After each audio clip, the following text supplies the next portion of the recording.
Good evening and welcome to the September 9th, 2014 Downers Grove Village Council meeting. If you would please rise and recite the Pledge of Allegiance with us. I pledge allegiance to the flag of the United States of America and to the republic for which it stands, one nation, under God, indivisible, with liberty and justice for all. Thank you. April, could you call the roll, please? Yes. Commissioner Jose? Here. Commissioner Olson? Here. Commissioner Rankin? Here. Commissioner Barnett? Here. Commissioner Neustadt? Here. Commissioner Durkin? Here. Mayor Tully? Thank you, April. Mayor Tully is stuck on a train tonight, so we're going to get started without him. For your information, at both sides of our room tonight, we have copies of our agenda and information packets regarding the meeting issues that we'll be facing tonight. First item on our agenda after roll call is minutes of council meetings. We have one council meeting set of minutes for September 2nd, 2014. Is there any additions or corrections to those meeting minutes? Hearing none, is there a motion to approve? So moved. Second. All in favor? Aye. Any opposed? Okay, minutes pass. Just like that, we're right on to item number 4, which is public comment of a general matter. This is the section of the meeting where residents and members of our audience can comment on matters not appearing on tonight's agenda. Are there any public comments that will not be met with other agenda items tonight?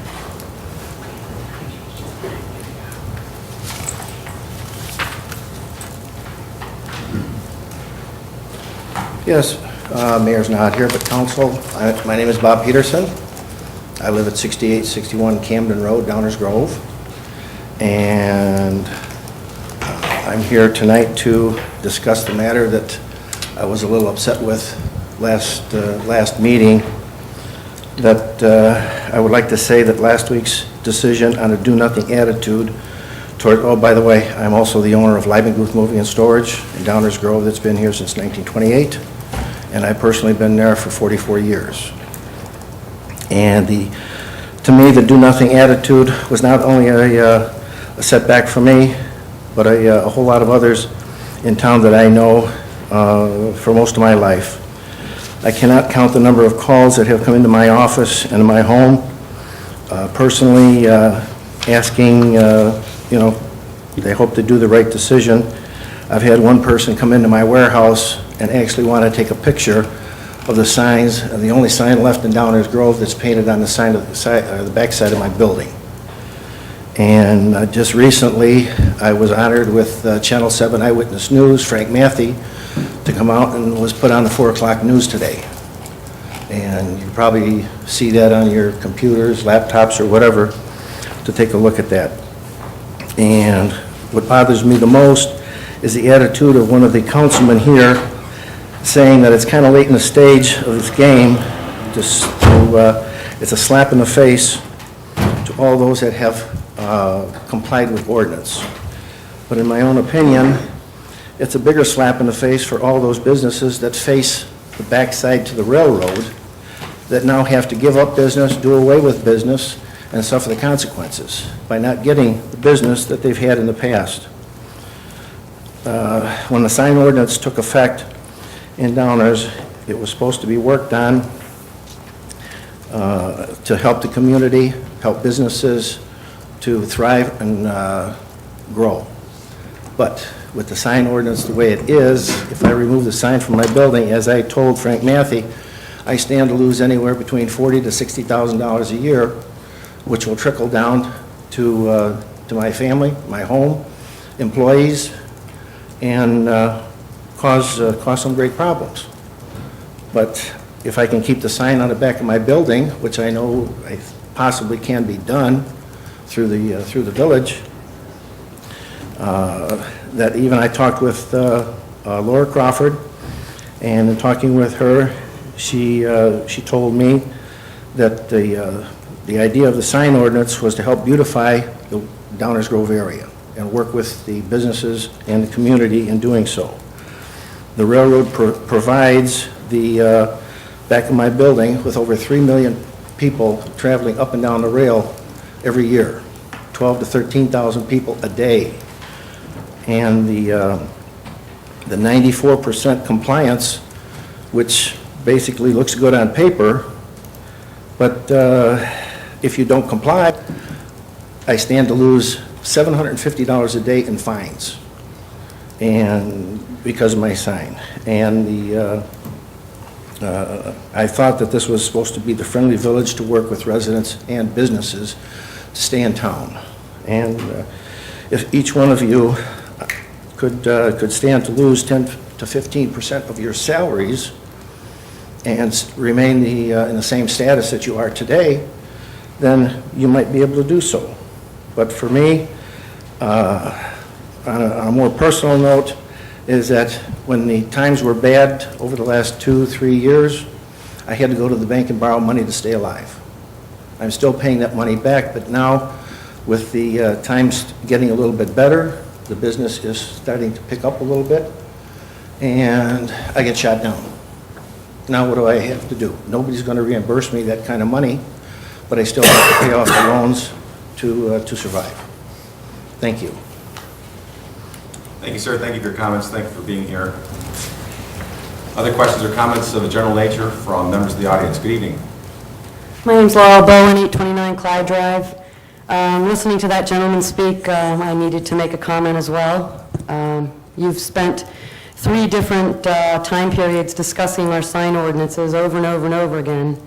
And these people that have been here for years and contributed to our economy and in their businesses in Downers Grove, in the past, their signs have been quite fine. And especially this gentleman, that's the railroad. It's not Ogden Avenue. It's not a main street. And you can't grant variances for these people? You should grandfather these people that the signs have been just perfectly fine up till now, because you've granted variances in the past. Recently you've granted at least 3 variances, as I remember, for various businesses. So I don't understand why it's beyond your ability to grant variances to these people that have been here for years contributing to our business economy here. Thank you for your comments. Just for the record, for those who were here last week, the applicant did not come before us requesting a variance with respect to the signs. There was no request for a variance. Although there was a prior request for consideration of a text amendment to the sign ordinance that would have allowed signage facing railroad right-of-ways to be treated the same as signs facing vehicular right-of-ways. And that was taken up under new business by the village council. Staff prepared a proposed amendment. There was a request last week under new business as to whether or not there was direction from the council to go forward with that proposed text amendment, to put it before the recommending body, the Plan Commission. And that request, there was a motion, but the motion failed for lack of a second. That's just what happened. But there wasn't a request for a variance. There hasn't been one. Other questions or comments of a general nature with respect to any members of the audience? Hearing none, and appreciate your comments here tonight. That'll bring us then to item 5, council member reports. This is an opportunity for members of the village council to report out on various things going on in the community or to share other things of interest with their neighbors. We'll start with Commissioner Jose tonight. Thank you, Mayor. The first annual First Responders Challenge and Family Fun Day is being held this Saturday, September the 13th in Fishel Park from 10 a.m. to 5 p.m. There will be attractions like a bouncy house, face painter, a caricature artist, and a wood building set from Home Depot that will be given away to the first 300 kids. There's an obstacle course challenge beginning just after 11, excuse me, and features local first responders battling through an obstacle course, potato sack race, and things of that nature. There's a band that will be performing from noon until 5, and there will be lots of business vendors from the area. They'll be on site showcasing their wares, and we encourage everyone to come out. Again, it's this Saturday, September the 13th at Fishel Park from 10 a.m. to 5 p.m. It's free and open to the public, and if memory serves, a fundraiser for the 100 Club of DuPage and the 100 Club of Chicago and Cook County, I believe. Both those organizations will be beneficiaries of funds raised by the event. That's correct. Okay. And that's all I have. Thanks, Mayor. Thank you. Commissioner Rankin? We can't hear you back here. Thank you. No report, Mayor. Thank you. Commissioner Barnett? I have no report, Mayor. Thank you. Commissioner Olson? Yeah, I wanted to report on the Education Foundation for Downers Grove District 58 is presenting, also on September 13th, the Oktoberfest in downtown Downers Grove. It's going to be right outside in front of the train station on Burlington Avenue. It's from noon to 11 p.m. There's a kid-friendly zone from noon to 6. So there's going to be music throughout the day. So you can walk to Fishel Park and then walk right over to the Oktoberfest, benefiting the Education Foundation of District 58. Live bands, carnival games, kids bounce house, face painting, and then, of course, German food, wine, and beer will be served. So it should be a great event, supporting a great cause, and we're excited that to have the Oktoberfest in this community this weekend. Thanks, Mayor. Thank you, Commissioner. Commissioner Durkin? I have no report, thank you. Commissioner Newstead? Thank you, Mayor. This year's recycling extravaganza will be held on September 20th in Lot H over by the Belmont Road train station. The village is actually looking for some volunteers. It's a great way for community groups and others to participate in a great multi-year event now. I think this is maybe the 4th year, something like that. Ish. It's a great event and has a lot of different things that can be recycled, everything from flags to batteries to bikes to sunglasses to electronics, paper, all sorts of great stuff. There's a lot of information right on the front page of our website at www.downers.us. And for those with us tonight in the audience who may not normally be here, also on the front page of our website there's a tab that says network with us and stay connected. A couple of different spots where you can sign up and get community-wide notifications, follow us on our social media pages. But the community-wide notification is really the best one, where you get phone calls, text alerts, emails about happenings and things happening in our village, sometimes geographically to your home or business. Just the other night we had one about mosquito spraying in the village. So it's a great way to stay connected and learn what's happening in the village of Downers Grove. Thank you, Mayor. Thank you, Commissioner. Just picking up on that, I have 3 things I want to mention. First is apologies to everyone for being a little bit late. Once again, the fine Metro Rail service was 35 to 40 minutes late, and not much you can do about it when you're stuck on the train. Maybe if they get the platform done first, that would be a good step, and then we could work on the right schedule actually taking place. But picking up on your comment, Commissioner Newstead, the next point is mosquito spraying. I'm guessing that staff, as well as some of my colleagues, have received a number of phone calls and emails from people with respect to mosquito spraying. And I have to confess that about half the people said we should never spray for mosquitoes, and the other half said, why don't you spray more for mosquitoes, which is pretty typical of the input that we get on a lot of different issues. But what it brought to mind is, to the extent that we don't already have a boatload of information about mosquito spraying on our website, we might want to link to some of the DuPage County Health Department information on mosquito abatement, and in particular some of the concerns that were raised by folks about the perceived toxic nature of what was being sent. I did get a message from one organic gardener who was worried about the effect of mosquito spraying on plants, and obviously there's some people take that very seriously and might have questions about what, if any, impact that has, how far it drifts, and various questions. So while the notification was very effective in notifying people what was going on, it also then raised some questions in the minds of a few folks. And I know Clark Mosquito, which is pretty much the only game in town when it comes to pest control of that nature in DuPage County, I know their website also has a lot of information, but perhaps we can assist people and facilitate the spread of that information by just linking to it if we haven't already. If we have, then maybe it's just a matter of heightening it a little bit. And the final item, my item isn't nearly as upbeat as the 2 festivals that were described by my colleagues earlier, but we are expected to receive some rather severe weather tonight, continuing until tomorrow morning. For that reason, ComEd has activated its Emergency Operations Center, which will be in place from now on. And if anyone experiences any power outages or sees any downed or damaged power lines, please contact ComEd immediately, either at 1-800-334-7661. It's also 1-800-EDISON-1. Or you can text them by texting OUT, O-U-T, to 26633.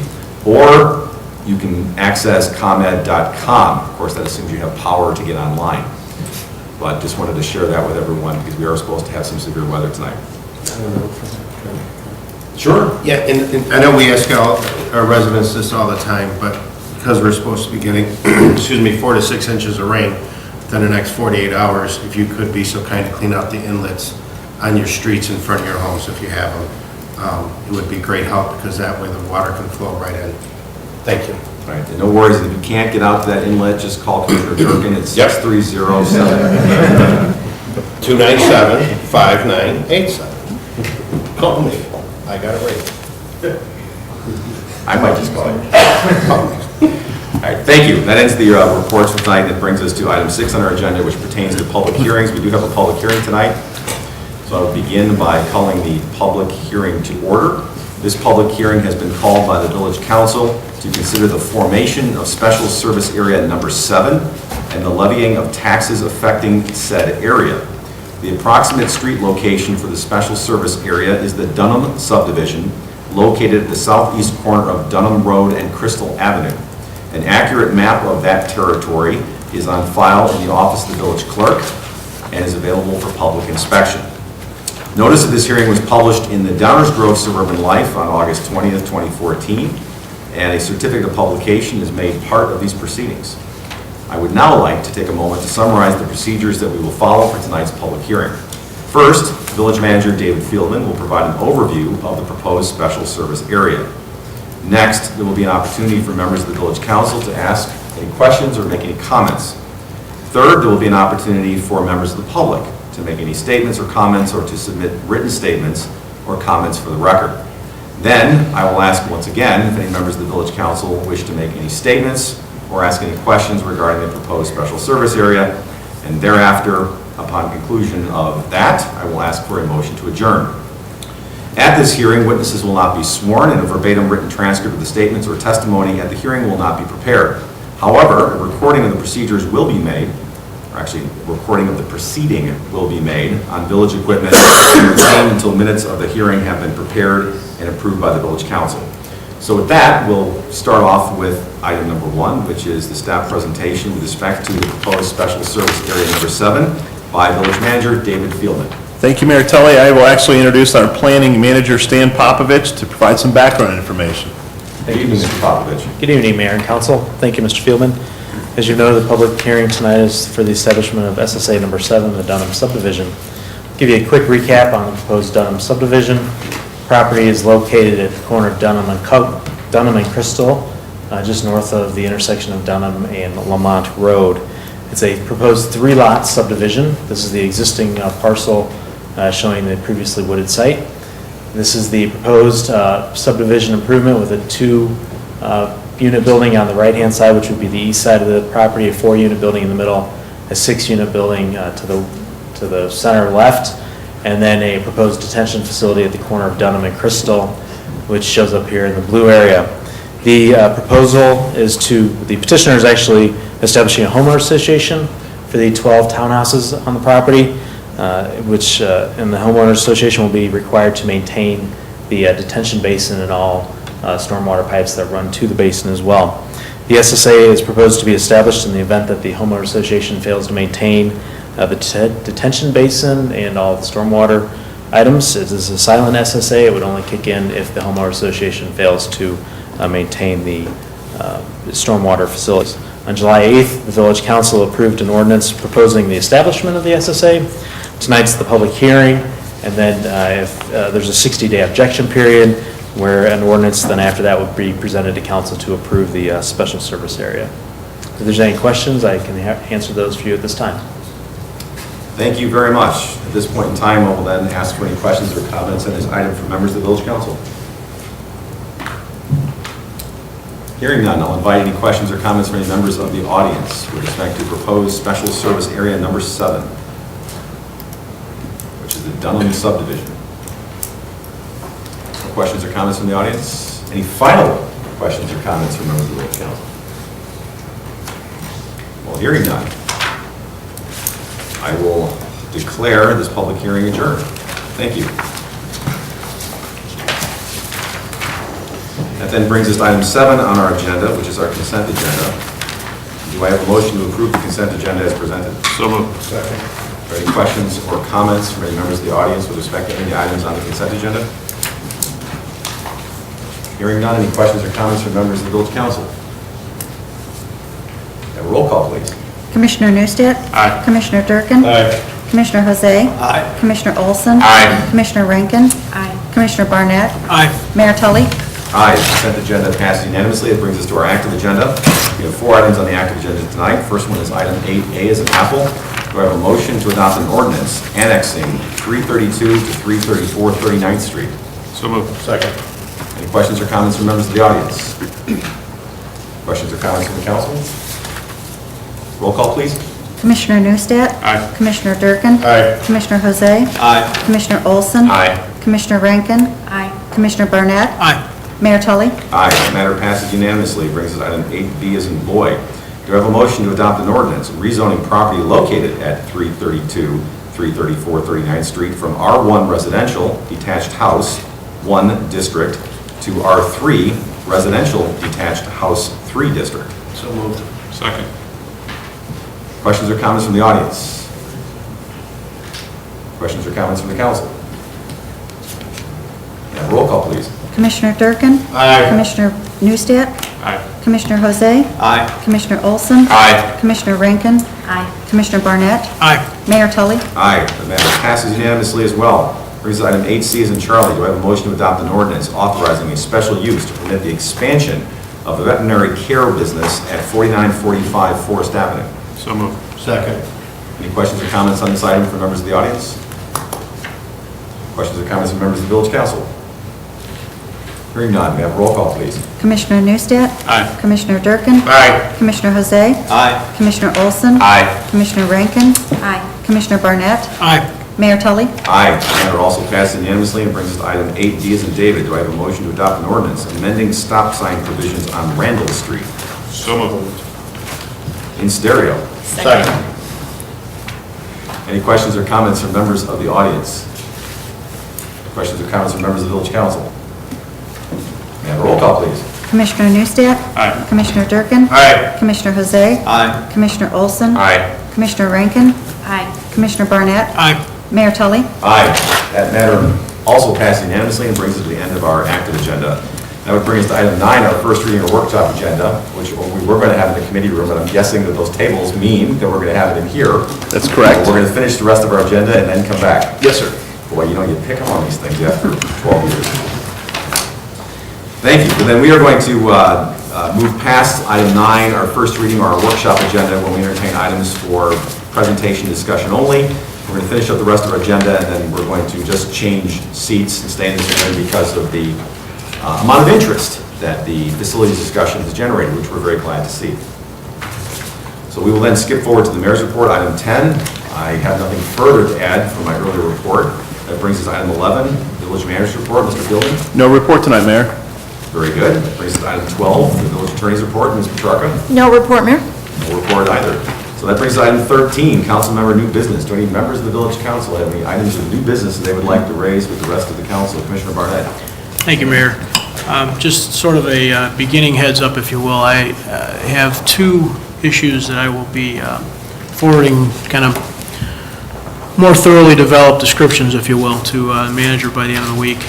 The intention being to try and have them on new business active, or new business first reading kind of agenda next week. Mayor, of course, that's up to you and the manager to decide. The 2 issues, I want to get them in now and start people thinking about them before we discuss and debate. One is a motion that I'll be trying to make to amend the stormwater utility to remove tax exempt parcels. The second one is a follow-up to the meeting we had that was kind of long-range planning priorities checklist, check-in meeting, if you will. An idea that essentially adds, for lack of a better description, if you'll bear with me, a bit of an R&D department. Mayor, you talked about it, I think, in the words you used, for a bit more manufacturing capacity or flexibility. I think there are opportunities to do both of these things in such a way that causes us to have no impact on our upcoming budget, which is why I'd like to talk about them immediately prior to staff's work on the budget presentation. So we're keeping that process on track and able to consider these 2 things. So that's all I have for now, but I wanted to start by giving everybody a heads up. Hopefully you'll have some written information in the next packet to consider, and we can talk about them. Thank you, Commissioner. Any other members of the village council have any additional items of new business they would like to share at this point in time? Well, just picking up on Commissioner Barnett's point, I will mention one that won't come as a surprise because I've been asking about it for a while, and that is that we, as a council, make a determination as to the future of the Community Grants Commission. We have a Community Grants Commission that has effectively been in limbo ever since the defunding of the Community Grants Program. And I think we need to make a decision either to refund the Community Grants Program and pick up where things were before the recession hit us, or I think we need to eliminate the Community Grants Commission altogether, because right now we have a commission that doesn't meet, doesn't do anything, and has no money. So I think we need to make a decision one way or the other. We owe it to the community, we owe it to the volunteers on that board to make a decision one way or the other, whether that is going to return or something that we've decided is no longer in the best interest of the Village of Downers Grove. More specifically, what I would like to ask for the benefit of myself and my colleagues and the public to consider in advance of making that decision is, number one, a brief summary of sort of the history of the Community Grants Commission, which ought to be easily pulled from past minutes and council approvals of grants that were given out, as well as sort of a description of what its mission was. Number two would be an indication, a brief summary of the organizations that have benefited within our community from the Community Grants Program. In short, the Community Grants Program used to take a defined revenue stream from a portion of the hotel motel sales tax that's been in place for 20 plus years.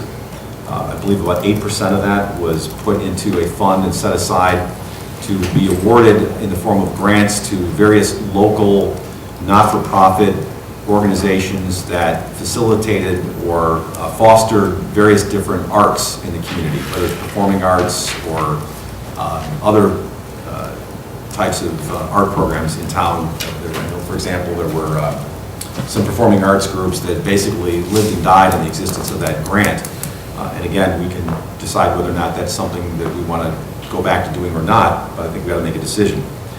And then the last question, of course, is the big one, which is if the Community Grants Program were to be returned to where it was before its defunding, what would the financial consequences be to the village? And what does that mean? Because it's nice to talk about something, but until we know what the financial consequences are for the community, I don't think you can really have a full discussion.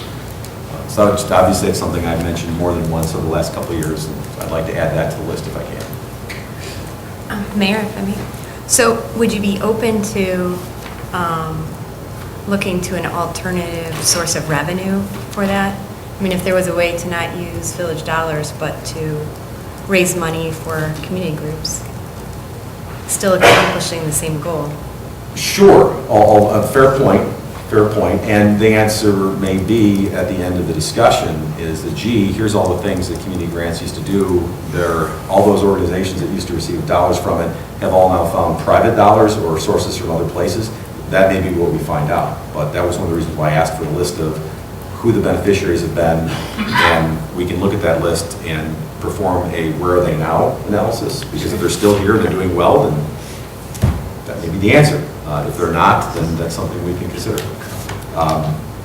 The real question, though, is if it's going to come from outside funding sources, then, and again, I don't want to get into this conversation now without the information, but there may not be any reason to have a village community grants commission if there's an outside organization that's funding them independent of the village. Well, I think there are some communities that have a kind of a village foundation, sort of. I don't know if that's the proper term, but it's Naperville Cares. They do something like that where they leverage the relationships of the village in order to get funding, but they're not necessarily taking funds that could be used for other village things. Right. It's a fair question. I believe that once upon a time we actually looked at that option as an alternative to the community grants, but I don't remember. It's part of the reason why I want the information, because I don't recall. But I would suggest that we look at the first few things, and if the decision is that there's no need for it, then that's the end of the conversation. If the decision is there's a need for it, but we want to explore alternative funding sources, then sure. But I would, at least now, I want to take it one step at a time. Let's answer those preliminary questions. Sure. Just my suggestion. Sure. And then if we get to the point where everyone thinks that's a good idea, but let's figure out a different way to do it, then I think at that point we can decide whether or not we want to direct resources to be expended in researching those options. Does that make sense? Sure. And with that, we're going to find out where the dollars are going to come from within the budget. Well, that was the financial impact question. And just to keep it simple, my request was just assume we went back the way it was. What does that mean? Okay. Okay, I'll entertain that. And then if, again, if there's a decision not to do anything, then it's an academic exercise. If the decision is to do something, but from a different revenue source, then as Commissioner Rankin suggests, we can have a conversation about that. Well, I should just ask for the record, any violent objections to either, at least staff putting together additional information on any of those 3 points, the 2 raised by Commissioner Barnett and then the 3rd one raised by myself? No. All right, very good. Thank you. All right, any other items of new business before? No. Well, that brings us to item 14, which is adjournment.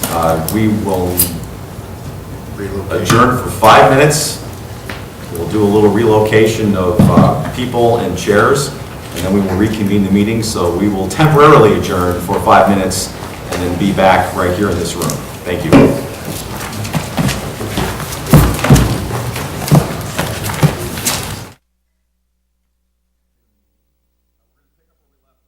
With our workshop or first reading agenda, and we have one item on that agenda. For those of you following at home, this would be our first reading, item 9 on our agenda for the evening. This is our continued discussion of the future of a very important infrastructure project, village facilities. Just to give you an idea of how we're going to do this, in the past we've held these meetings sort of dinner table-like in the community room. Obviously, there are a lot of people here tonight that were interested in this topic, which we're thrilled about because a big part of this is public understanding and engagement with respect to a project of this significance and magnitude. So we obviously kept it here. We just want to make sure that there was enough room for everybody and everyone was comfortable rather than being next door in a much smaller room. So hopefully this will work out fine. What I'm going to propose that we do is first hear from the Assistant Village Manager, Mike Baker, who's going to lay out where we're at and what the proposals are for consideration. Nothing will be decided definitively tonight. We're not voting on anything tonight. This is another step in a process that's been going on for some time in terms of providing direction to staff to come back with more details. One thing that I want to do, or we'd all like to do right after Mr. Baker is done speaking, is a number of the members of the Village Council have on prior occasions during this discussion asked for input specifically from the Economic Development Corporation of Downers Grove. And we do have a representative here tonight, Dr. Jankowski, who's here tonight, who's going to provide the view of the Economic Development Corporation. For those of you who don't know, the Economic Development Corporation a number of years ago was created as a separate entity from the Village of Downers Grove. We have a very strong relationship with the EDC, but it has its own governing board and its own employees. And its mission is the attraction and retention of quality businesses to our community for purposes of keeping our economy up to where it should be in an increasingly competitive environment. The chairman of the EDC, Mr. Scott Miller, is also here tonight. We'd like to hear their inputs. This is something the council asked for. And then we'll probably take some initial thoughts and questions from the council as long as Mr. Jankowski and Mr. Miller are here. And then we'll open up for public comments and questions. We may then come back to the council and go back to the audience. We're going to try to keep it loose and flowing, and so if you're not called upon right away, don't worry about it. There'll be other opportunities to weigh in. We really want this to be more of a conversation about a very important issue for our community. So first of all, thank you all for coming out. We're very glad that you're here. If we had enough seats at the table, we'd have you all sitting here, but unfortunately that's not possible. So without further ado, if we can ask Mr. Baker to begin with the introduction. Good evening. I will. Good evening. Thank you, Mayor. I plan to provide some introductory comments and briefly describe the options that we've looked at related to this project. This is the very early stage, and that's why the information you're seeing and the tone of the presentation is very conceptual and very informal. It's intended to provide information that everybody can understand, to engage in some thoughtful discussion about the ideas. The information that I'm going to walk through that's up on the screen here that originated as a whiteboard write-up is actually also on a handout. Maybe if staff could distribute that. If anyone wants to take a look and you're having trouble seeing the screen, we can get you that information so you could have it right in front of your face. A little bit of history. This is a topic that the council has discussed on a number of occasions previously in public. If you've been following along closely, it was actually back in February and March of this year where the council had discussions and provided broad general direction to help guide the efforts of staff as we move forward on narrowing options related to facility planning. Technology. All right. So at that March meeting, you're going to hear me walk through 4 options, but the direction that we received at that March meeting from the majority of the council was to focus attention on the 2 options that involved new construction, really because of the complexity of those options. There was more to study, there was more analysis that needed to be done. But what you're going to see here is us bringing back and showing you all of the options, just again to demonstrate what has been considered as we've gone through this process. So I'm going to walk through the visual here from left to right, and I'm not going to go through the background information on the left side in much detail at all. We're trying to answer the key questions about what to build, where to build it, how to pay for it.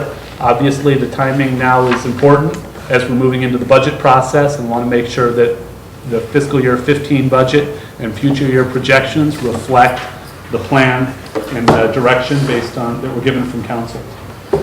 Why we're even going through this exercise.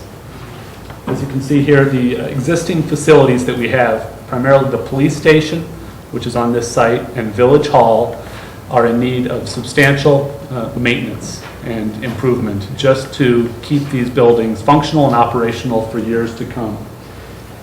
In addition, we have operational challenges in both of the buildings, and they don't quite fit the way we function as an organization at this time. So it's appropriate, we feel, to ask these questions about what our desired long-term plans and future should be with respect to our facilities. And based on the direction that was provided by council several months ago, the key concepts that you see listed here in the lower left-hand portion of the visual really has driven a lot of the thought process and the approach that we've taken, trying to maximize and look for ways that we can incorporate these key concepts in pursuing the options that we've laid out. A few more overview comments regarding the options. Again, this is a diverse mix, each one with pros and cons associated with it. And what you'll see as you try to understand them are trade-offs involving cost, risk, and value. There's no real right or wrong answer, and it ultimately is a decision of what is best for the community. So now, again, I'm going to start moving into a very brief overview of the options, and if there's a need for any clarification after I get through, I'm happy to answer any questions. The first 3 options that you see here, actually the first 2 really focus on what we can do with existing buildings. The first one, pretty straightforward, upgrading the systems that we have within these buildings. HVAC, roof, windows, all the major systems. When we conducted a facility condition assessment back in 2012, were determined to have exceeded their useful life. So the combined cost estimates from that study for the police station and Village Hall approached $10 million, and that's why you can see the figure represented here. So again, simply a $10 million figure approximately would involve replacement of the systems, no change to how we use these buildings from a functional standpoint. Option number 2 would go a step further and begin to address some of those operational challenges with either an addition or remodeling of one or both facilities, obviously remaining on the same site. The cost range, you can see, jumps more dramatically, $30 to $35 million, once you're talking about a remodel that would be necessary to meet the operational needs, primarily of the police department. Option number 3, again, looks at the existing site and proposes construction of new facilities on this site. So the cost estimate range increases even a little bit more, because when you're talking about new facilities, based on our estimate, it's a higher price. And the resources that we have available which are existing resources that we've identified in future years, do not require any adjustment to tax rates, remain approximately the same at between $13 to $14 million. Now, option 4, I'm going to take a little more time in explaining this one just because of the development complexity associated with this option. It involves new facilities and 2 sites within the village of Downers Grove. And as you can see, it's broken up into phases.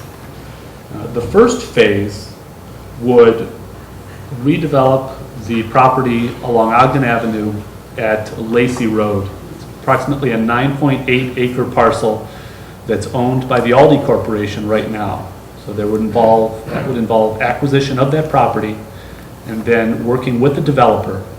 And the opportunity exists to develop commercial property directly along the Ogden Avenue corridor. It occupies about 3 acres of that site. And in the back portion of that property, there's enough room available to construct a municipal facility that has multiple uses. And that facility would include a police station. So the police station would relocate from its current site to Ogden Avenue.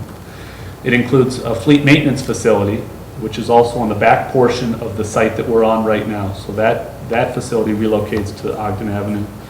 And we also have the opportunity to relocate Fire Station Number 1, which we've looked at. It's in the Ellsworth Business Park, for those of you who aren't familiar. And there are operational advantages to relocating Station 1 because of how it better allows us to lower our overall response times for fire and emergency medical services, particularly to the northwest portion of the village. So that's the reason why the Station 1 relocation is included in that joint municipal facility on the Ogden Avenue site. What's also unique about this option, this phase of option 4, is that it allows us to tap into an additional source of revenue not available for the other options. And that includes resources that are available in the Ogden Avenue TIF that could be pledged for property acquisition and site improvements, so consistent with what TIF statutes allow. So that's why that revenue estimate rises a little bit. Once that phase is completed, obviously we've moved 2 substantial facilities off of this existing downtown site, and the opportunity then exists for the construction of a new village hall on this site, along with a residential or mixed-use development on the majority of the site that's left over because so much of the previous municipal facilities have moved off, and the village hall only needs a small portion of the overall site, which really extends all the way to the Washington Street crossing back to on the west to where the fleet maintenance facility is now. That's the property owned by the village, measures approximately 8 acres in total land area.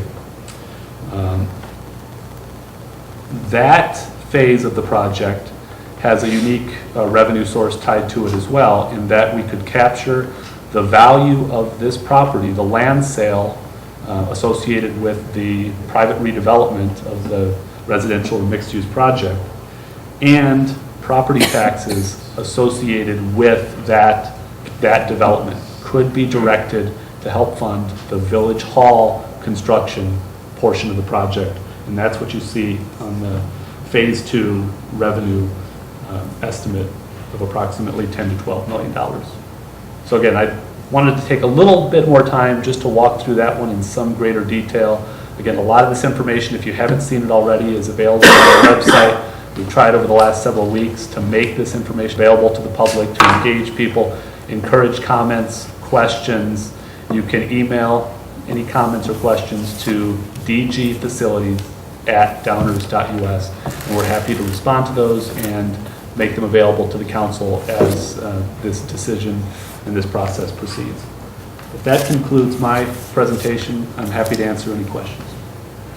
Well, just at this point, thank you, Mr. Baker. I'll just ask if any members of the council have any questions for Mr. Baker about what the options are. And then we'll invite the representative of the EDC to give us some input in terms of the land use aspects. Mike, I have a quick question about option one. Is the building envelope, like the tuck pointing, exterior facade, part of that $10 million, as well as the parking lots and other kind of exterior improvements, part of that figure? Or are we just talking about roofs, windows, HVAC, the items that you described in your presentation?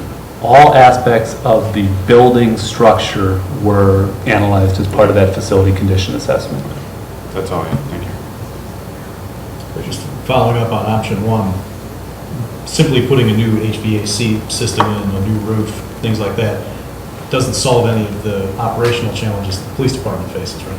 That's correct. Could you walk us through a couple of those challenges, give us some examples?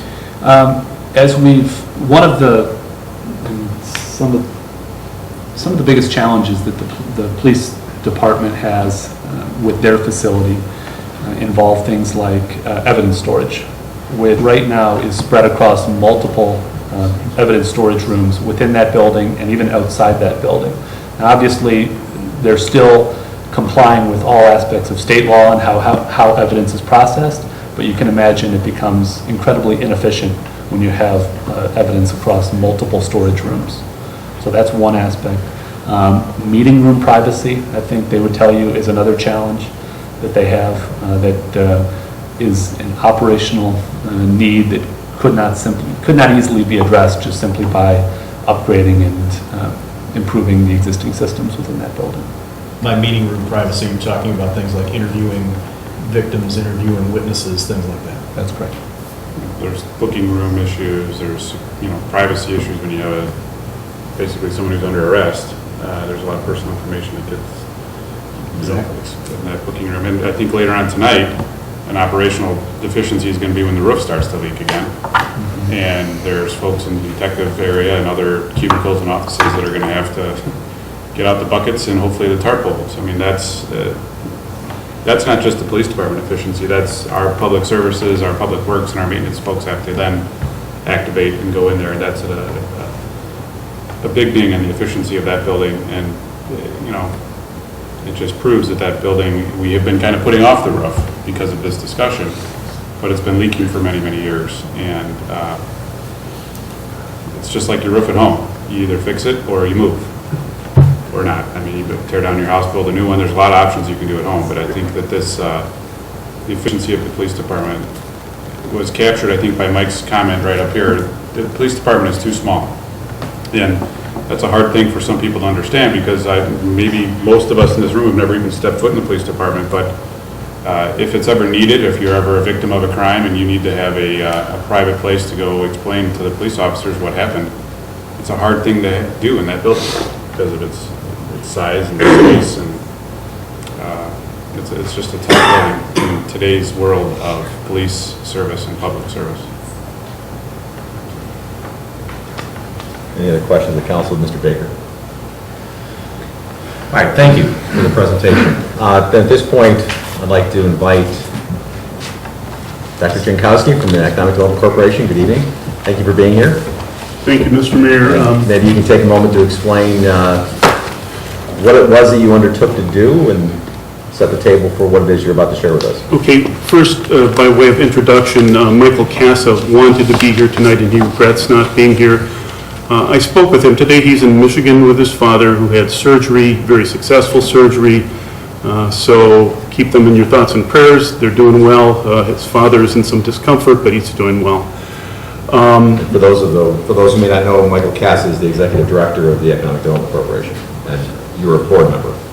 Right. I am on the executive board. I'm a past president of that board, and we have our current president, Scott Miller, here with us today. You asked what the purpose of what we were doing was and what the question was that we were asked. We were asked to comment on the economic development impacts of the proposed land uses of the plan. The focus of what we have looked at is only the impact of these specific proposed uses for the downtown Civic Center and the Ogden and Lacey properties. So we're looking at option 4 that you've been discussing here tonight and the land uses involved there. Right, and just for clarification, that's the only one that really involves different land uses. Right. That's the reason why that was the one you looked at. Right. So, we have two basic parcels that we're looking at here. We're looking at the existing village facilities where we're sitting today and the Ogden at Lacey property.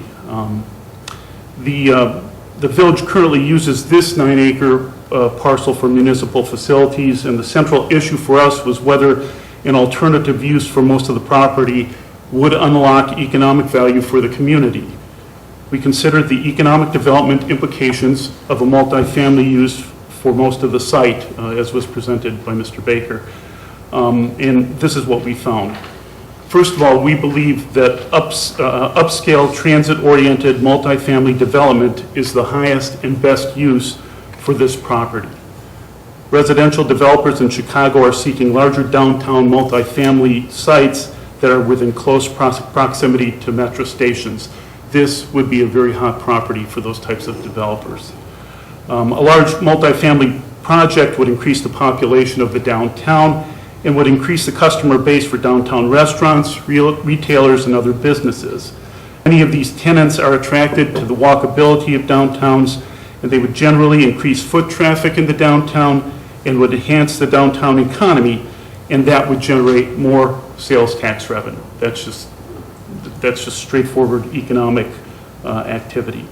Private development of the Civic Center site creates a property tax generating use. Right now, there's no property tax coming out of this site. The Main Street Metro Station becomes much more of an economic development asset, serving not just commuters, which is pretty much what we do right now, but it would serve new residents that were drawn to this downtown because of the multifamily housing that is in close proximity to the station. Millennials and other young professionals generally, a large transit-oriented multifamily project will attract millennials and other young professionals that are in demand by corporate headquarters and other technology-driven businesses. The attraction of millennials and other young professionals represents the future workforce for corporate headquarters in Downers Grove, and we have quite a few of those. If we want to keep those, we have to have an appropriate workforce here. These types of developments would attract those types of people. Redevelopment of the Civic Center property increases opportunities for redevelopment of older adjacent properties. So if you look along Washington, we have some kind of tired properties there. They're not going to get redeveloped unless there's something there's a catalyst to create that redevelopment. Redevelopment of the Civic Center property creates a stronger link between the downtown and the Maple Fairview corridor. So the downtown would start to reach toward the east, toward the Maple Fairview corridor, which we've identified as a key place for economic development in the village. And finally, redevelopment of the Civic Center property, as well as any adjacent parcels, will enhance the overall appearance of the downtown. A ball bearing factory on the east end of the downtown is not an asset. Okay. Just for clarification, you're talking about what this building used to be before. I'm sorry, yes, this was a ball bearing factory. All right, so I'm going to shift to our assessment now in the parcel on the south side of Ogden at Lacey. That parcel has been vacant for decades, in spite of numerous attempts to find a suitable development project. Actually, when we interviewed Michael Casa for this job, that was his case study to tell us what he would do with that property and to have him tell us what he would do that nobody else could do before him for decades and decades.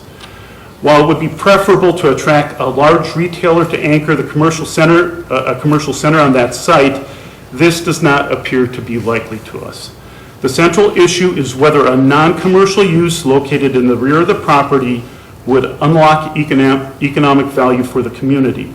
We considered the economic development implications of this proposed land use, village facilities in the rear of the property, and commercial outlots in the front of the property.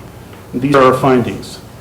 First of all, the proposed plan would result in the property being developed. The alternative could very well be that the property would remain vacant for the foreseeable future.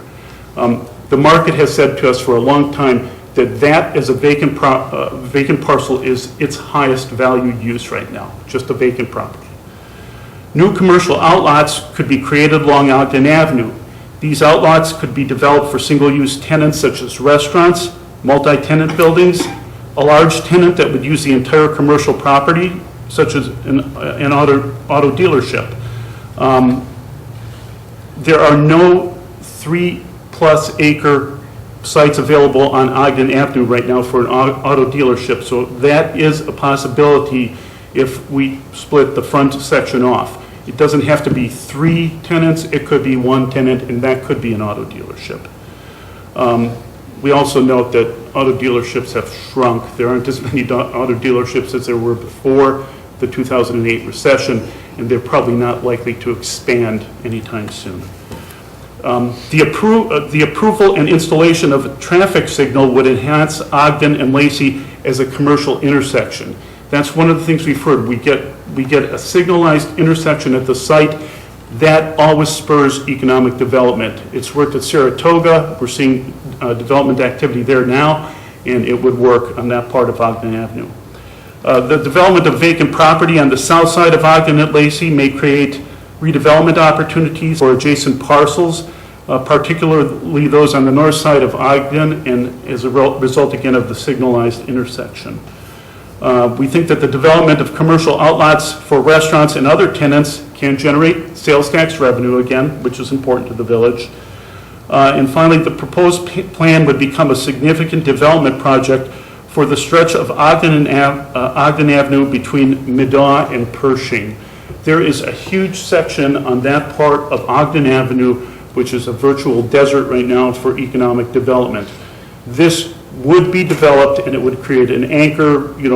It's not quite putting the Sears Tower on the west side of the downtown of Chicago, but it's the same concept. If you put something there that is a catalyst, you can have other sites fill in, and then you add the signalized intersection and you create even more value. Finally, one more point. The development of the vacant property, as well as any future redevelopment of adjacent parcels, will enhance the overall appearance of the corridor. One of the things we hear a lot from people who are looking on that part of Ogden Avenue is they hate what their neighbors look like there. So if you put one good neighbor in there, you get more good neighbors.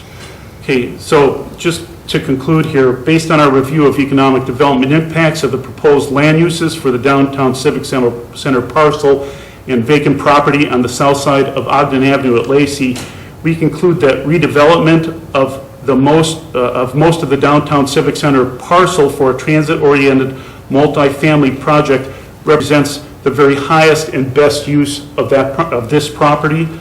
A large upscale transit-oriented multifamily project would have a positive economic development impact on downtown Downers Grove. Spoken with Linda Kunze, she loves it. To facilitate the redevelopment of the downtown Civic Center property, some municipal facilities would have to be relocated. So we can't leave things here that are currently here. We have to move them if we want to unlock the value in this property. While the development of Ogden Lacey as a retail center with an anchor store is preferable, it's not likely to happen. A development project with a non-commercial use in the rear of the property, village facilities, and commercial outlots along the front of the property at a signalized intersection, we believe is the next best alternative. And we think it's a better alternative than a vacant lot. Finally, we think these proposed land uses for the downtown Civic Center and the Ogden Lacey property will have a positive economic development impact on the surrounding areas and the community as a whole. We actually do believe that they will have catalytic impacts on the surrounding properties. That was in the comprehensive plan, certainly for the Ogden Lacey property. This property was never in consideration in the comprehensive plan, but this would be catalytic for the downtown. We think this is a very key part of the future of our downtown. That's all I have. Thank you, Don. Appreciate it. Appreciate you and Mr. Miller coming down here today from EDC.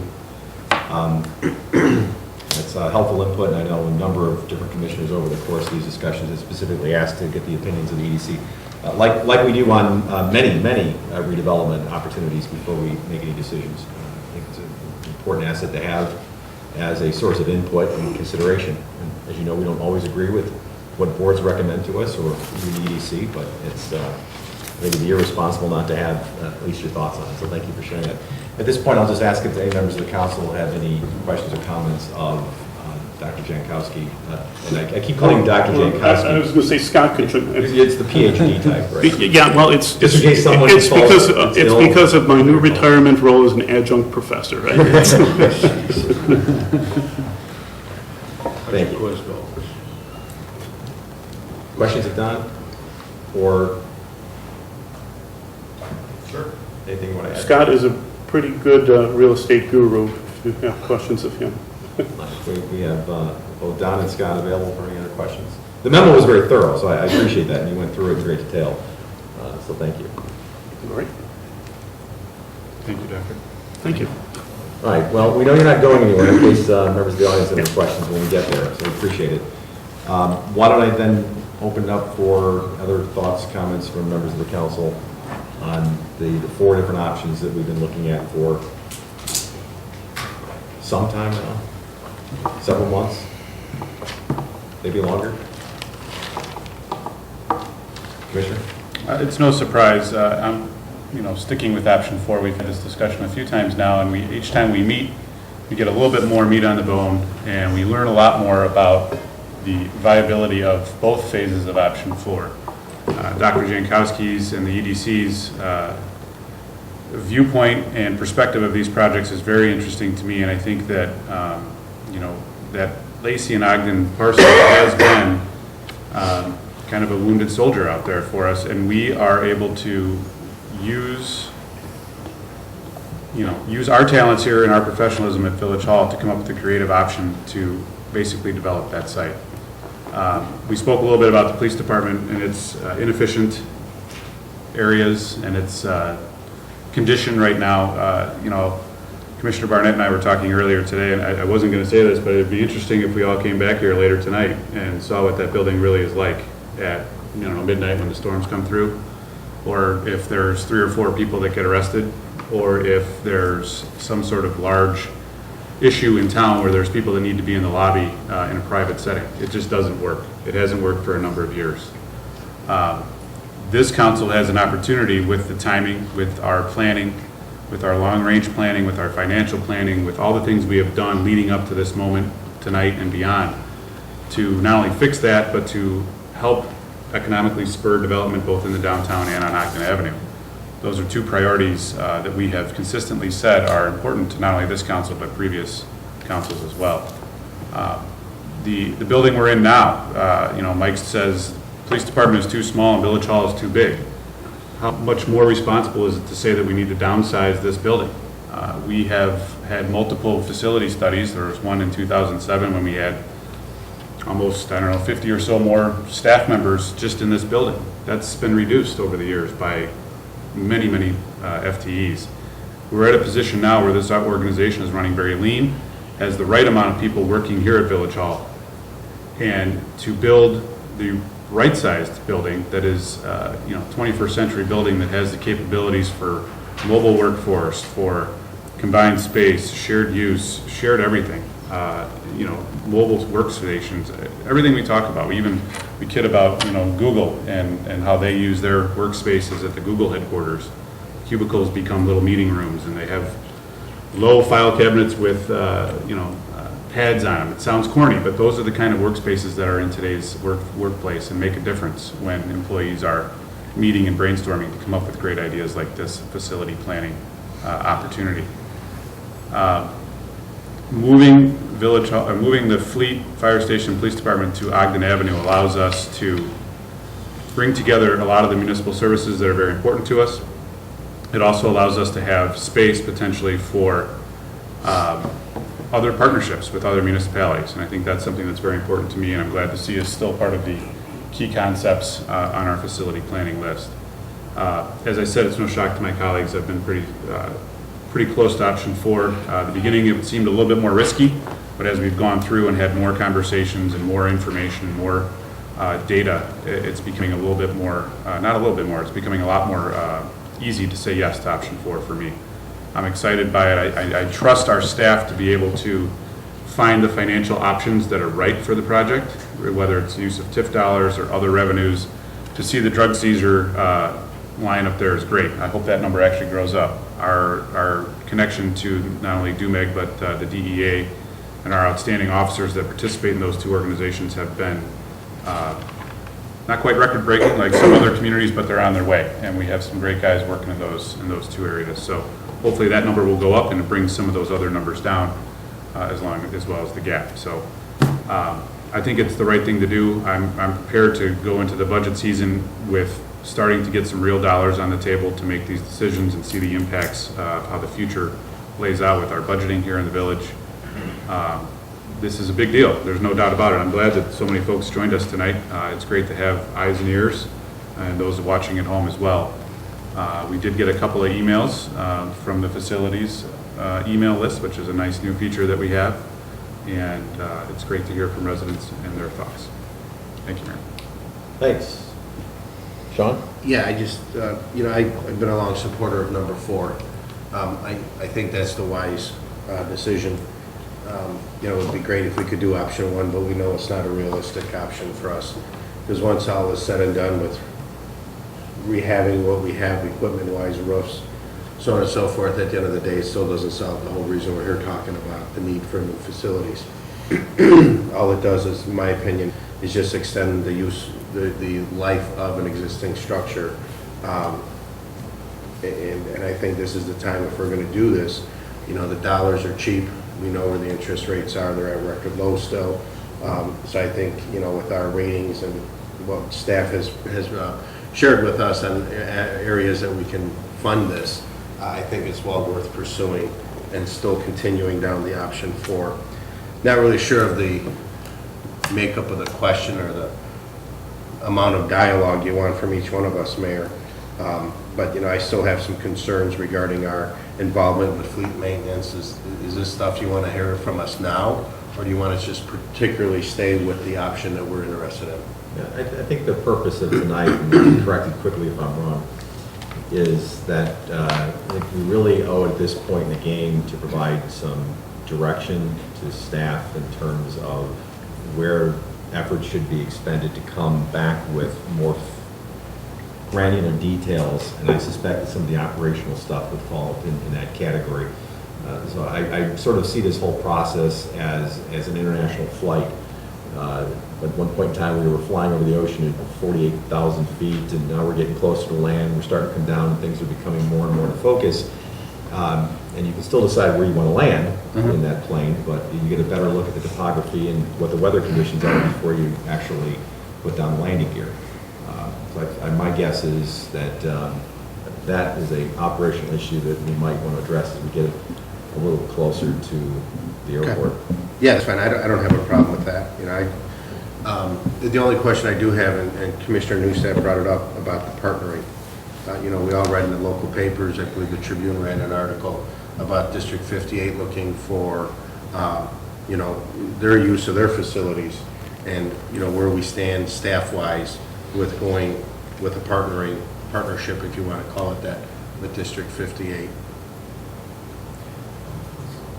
I'd like to piggyback on that. That's one piece of this puzzle, the option 4 puzzle, that is very important to me, and I know it has been to other folks here as well.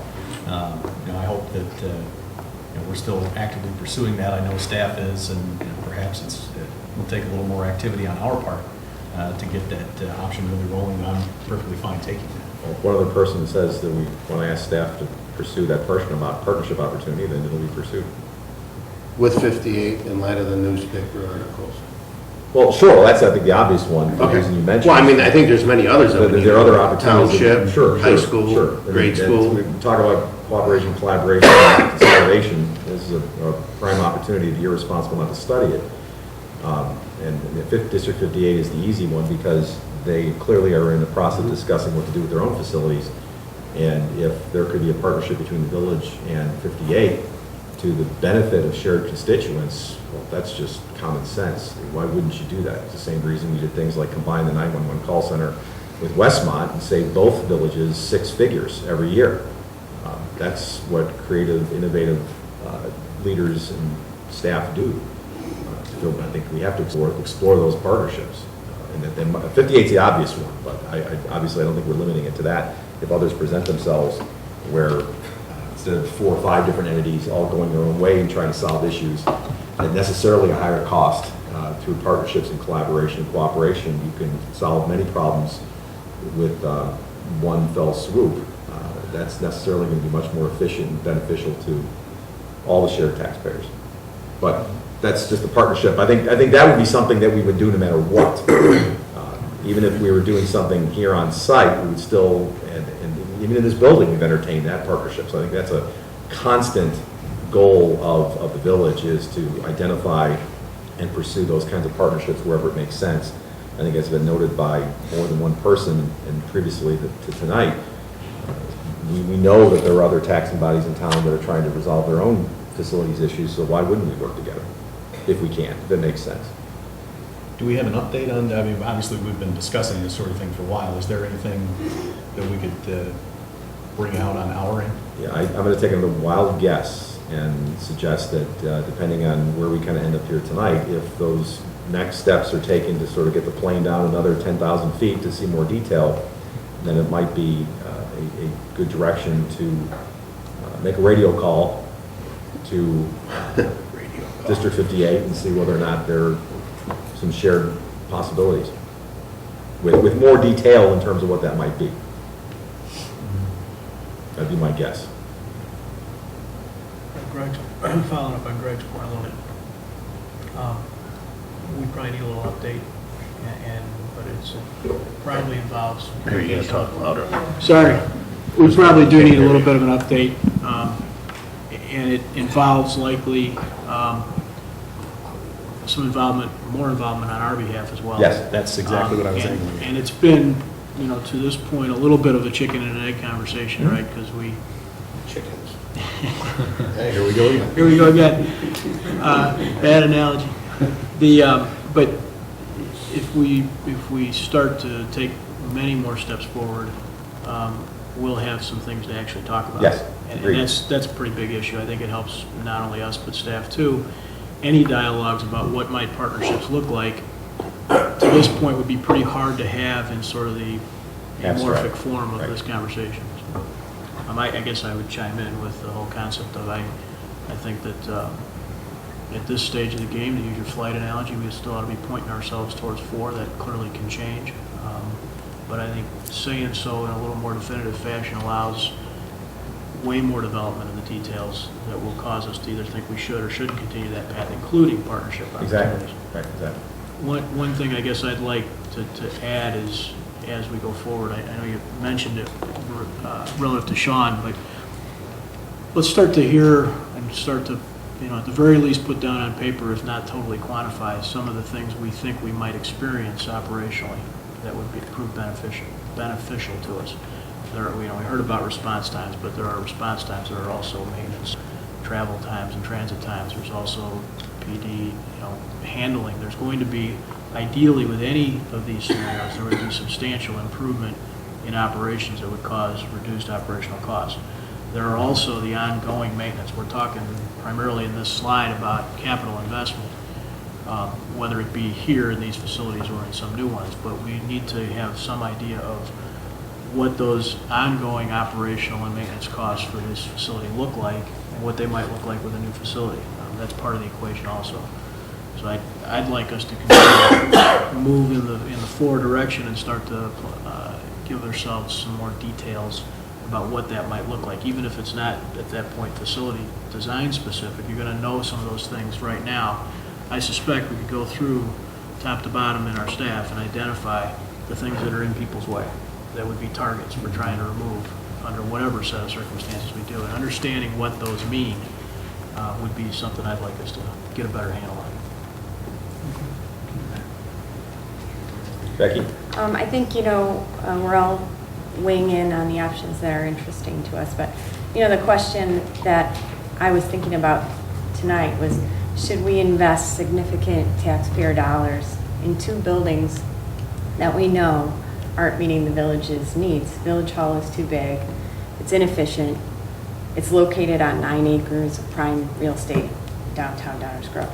The police station's too small and inefficient.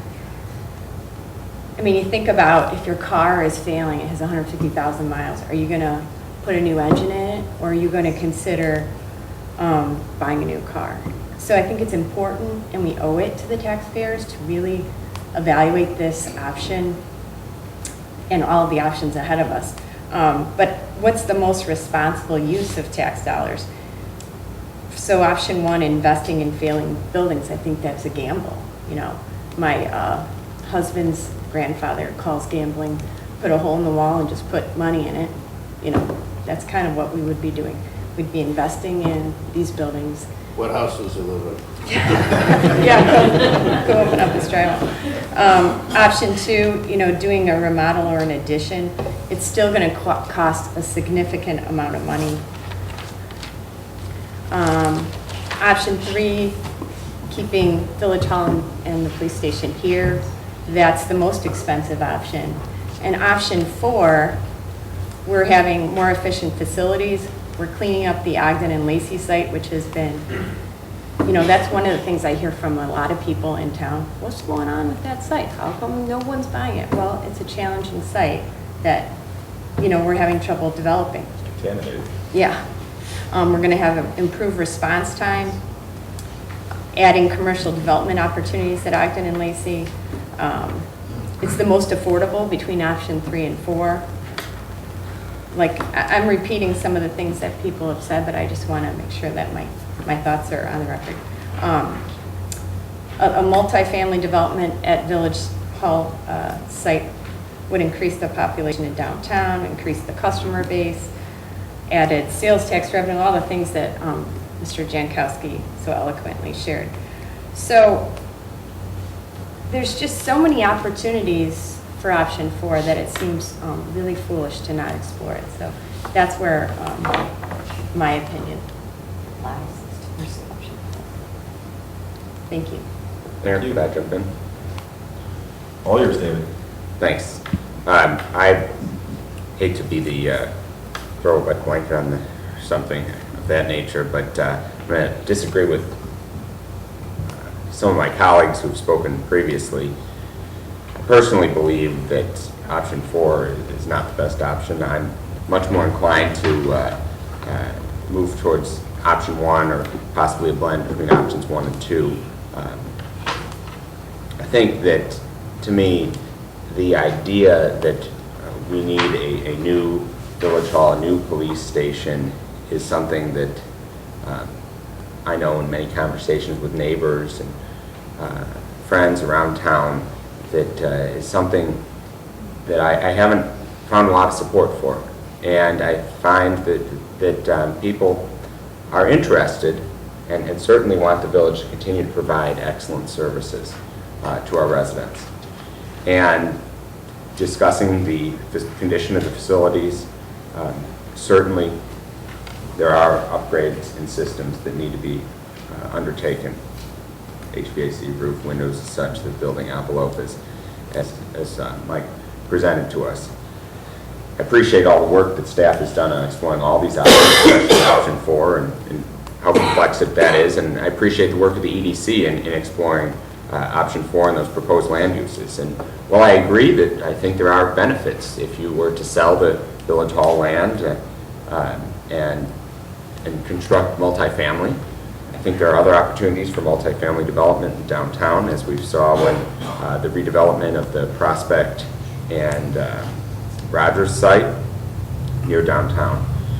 A $14 to $22 million gap between the funding available and the cost of this project is something that scares me. It scares me as a representative of the residents in this community. It scares me as a taxpayer.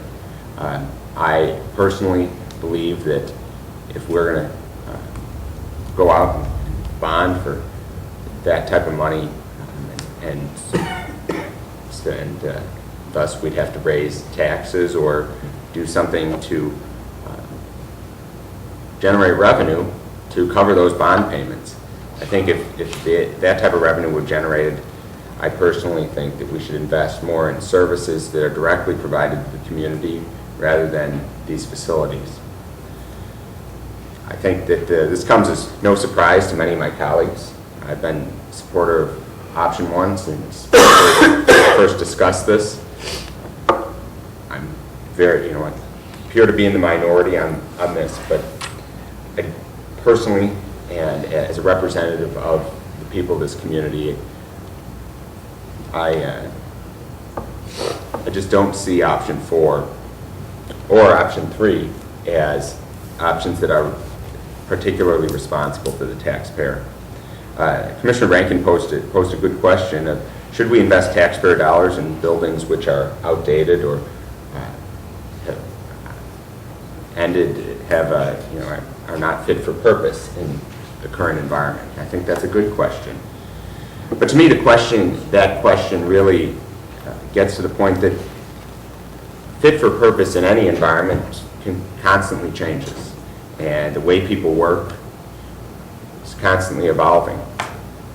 I support using this existing building, making some renovations such to facilitate those changing work habits, changing ways people work. And we'll continue to support that going forward. In 15 years, maybe something completely different, new technologies. As we saw, we went from desktop computers to laptops, and now almost everyone has tablets. So there's a lot of evolution, and I think that we can continue that evolution in these existing facilities. I would look forward to improving these facilities, and I think I personally view that as the most responsible course of action for not only the taxpayers, our staff, and who are extremely valuable to us. I think that no matter where you are on this option, I think we all agree that the services that are being provided out of Village Hall and the police station are extremely important to our residents. And I hope that we'll continue to be able to provide such excellent service to the residents, regardless of what option we go forward with. And I think that we can, in the current facilities, continue to provide excellent services. So that's where I'm at, Mayor. Council, thanks.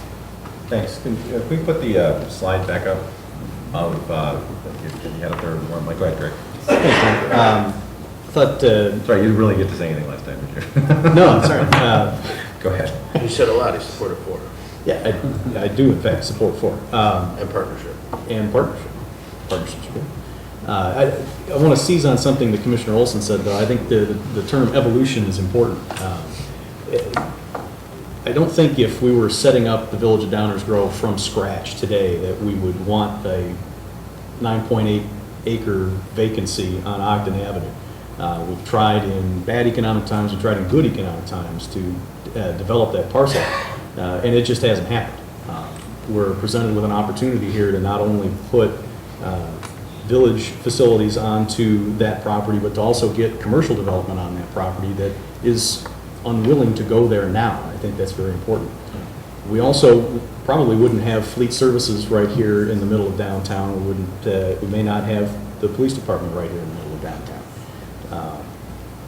I think it's important to consider the other things that can take place with those properties. And if the highest and best use is to put multifamily here that will generate additional property tax revenue, sales tax revenue, these dollars will go into our local economy, will help fuel the local economy, and I think it's important that we look at those steps and take those steps. And in the middle of doing that, we're also, as Commissioner Newstad alluded to earlier, right-sizing the village's footprint. There's no reason why we should have an oversized village hall that is inefficiently laid out and doesn't allow staff to do what they need to do in the most efficient way possible. Or a police department that's too small that we could then combine with the fire department. It's saving space and putting property back on the tax rolls to the benefit of the entire community. To not move forward with option 4, I think it would be irresponsible. I think it's the right way to continue looking at Obviously, there are a lot of moving parts. And to go back to my initial point earlier, the opportunities for partnerships. If District 58 is looking at facilities at the very same time, which obviously they are, it's important that we reach out to them. And that's not to exclude the other school districts, the township, et cetera.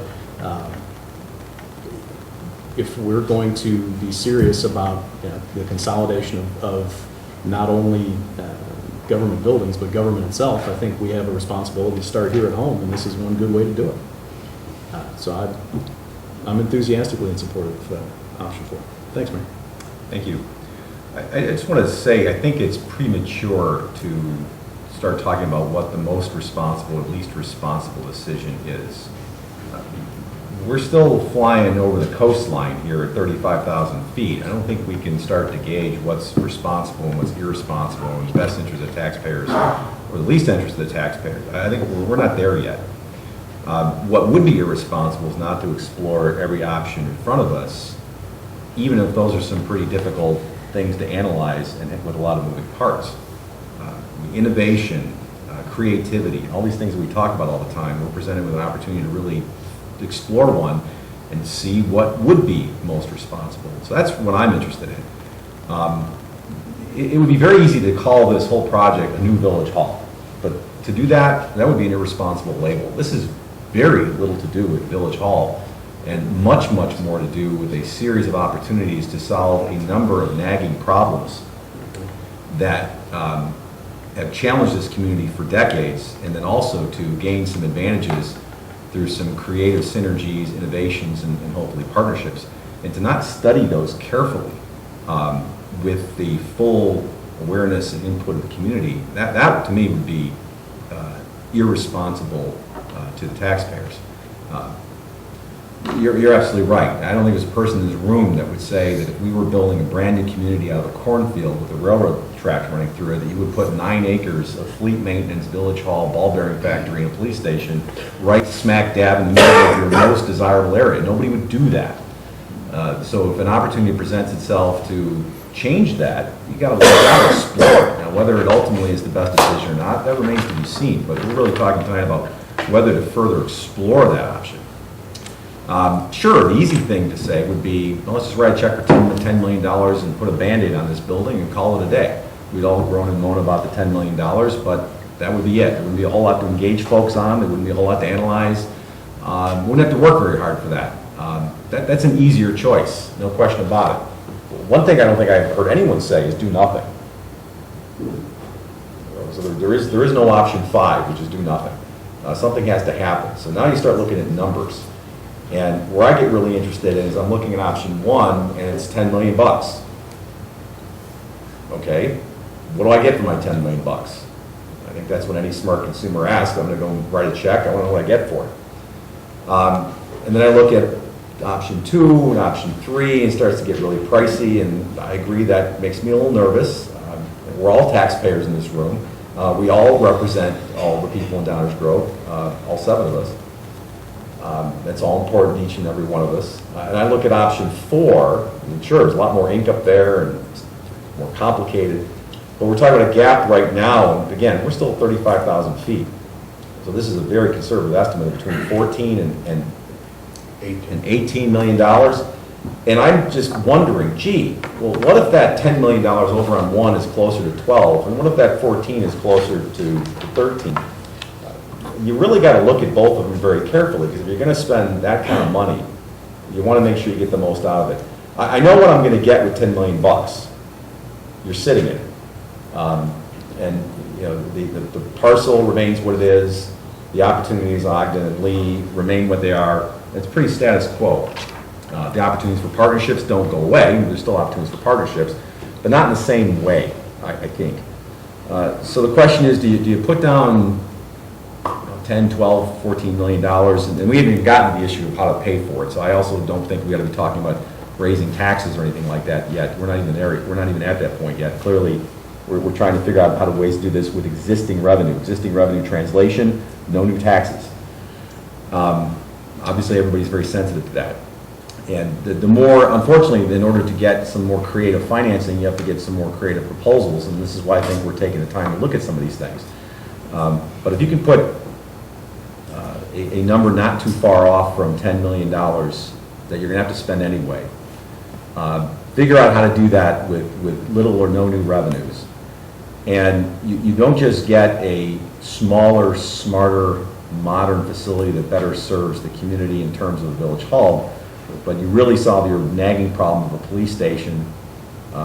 You get a modern and right-sized police station, a modern and right-sized fleet services building, a modern and right-sized fire station, both of which contribute to increased service due to response times, better use of assets, better service, a net, with the net cost of all this, ultimately, doesn't turn out to be a whole lot different than the 10 million, and we don't know yet. I think that's something you're really going to look at. The partnership opportunities are huge, as we already mentioned. I won't belabor that, but to the extent that we can put a fallow property over an Ogden Lee to a use that doesn't just solve one problem, but gets it cleaned up, has environmental contamination, that's no secret, but then allows for economic catalyst opportunities, not just to that parcel in front, but around it. The traffic light, which is something that would be beneficial. And then to put this 9-acre parcel that we're sitting on right now to its highest and best use, and I think few would disagree with that. That could be a benefit not just to the village, but to the downtown. The workforce housing issue is a big one. We've been hearing about that in the manufacturing industry. We've heard about that from corporate headquarters that we try to locate here to Downers Grove. And Commissioner Durkin's right. The financial climate is another reason why we got to really look at this very seriously right now. The financial climate for the cost of money is not going to get better. It's going to get worse. And my fear is that if we go back 10 years and Commissioner Barnett will start to twist in his seat, if you look at this as though maybe streets were looked at 10 years ago, and you don't make the investment because it's just easier not to, you pay the price down the road. And I think we really have to be more open-minded and not sacrifice long-term needs and long-term benefits for short-term gains of one type or another. I think this is not the time to be myopic, and this is the time to walk the walk and talk the talk when we talk about innovation, creativity, and exploring partnerships with other entities.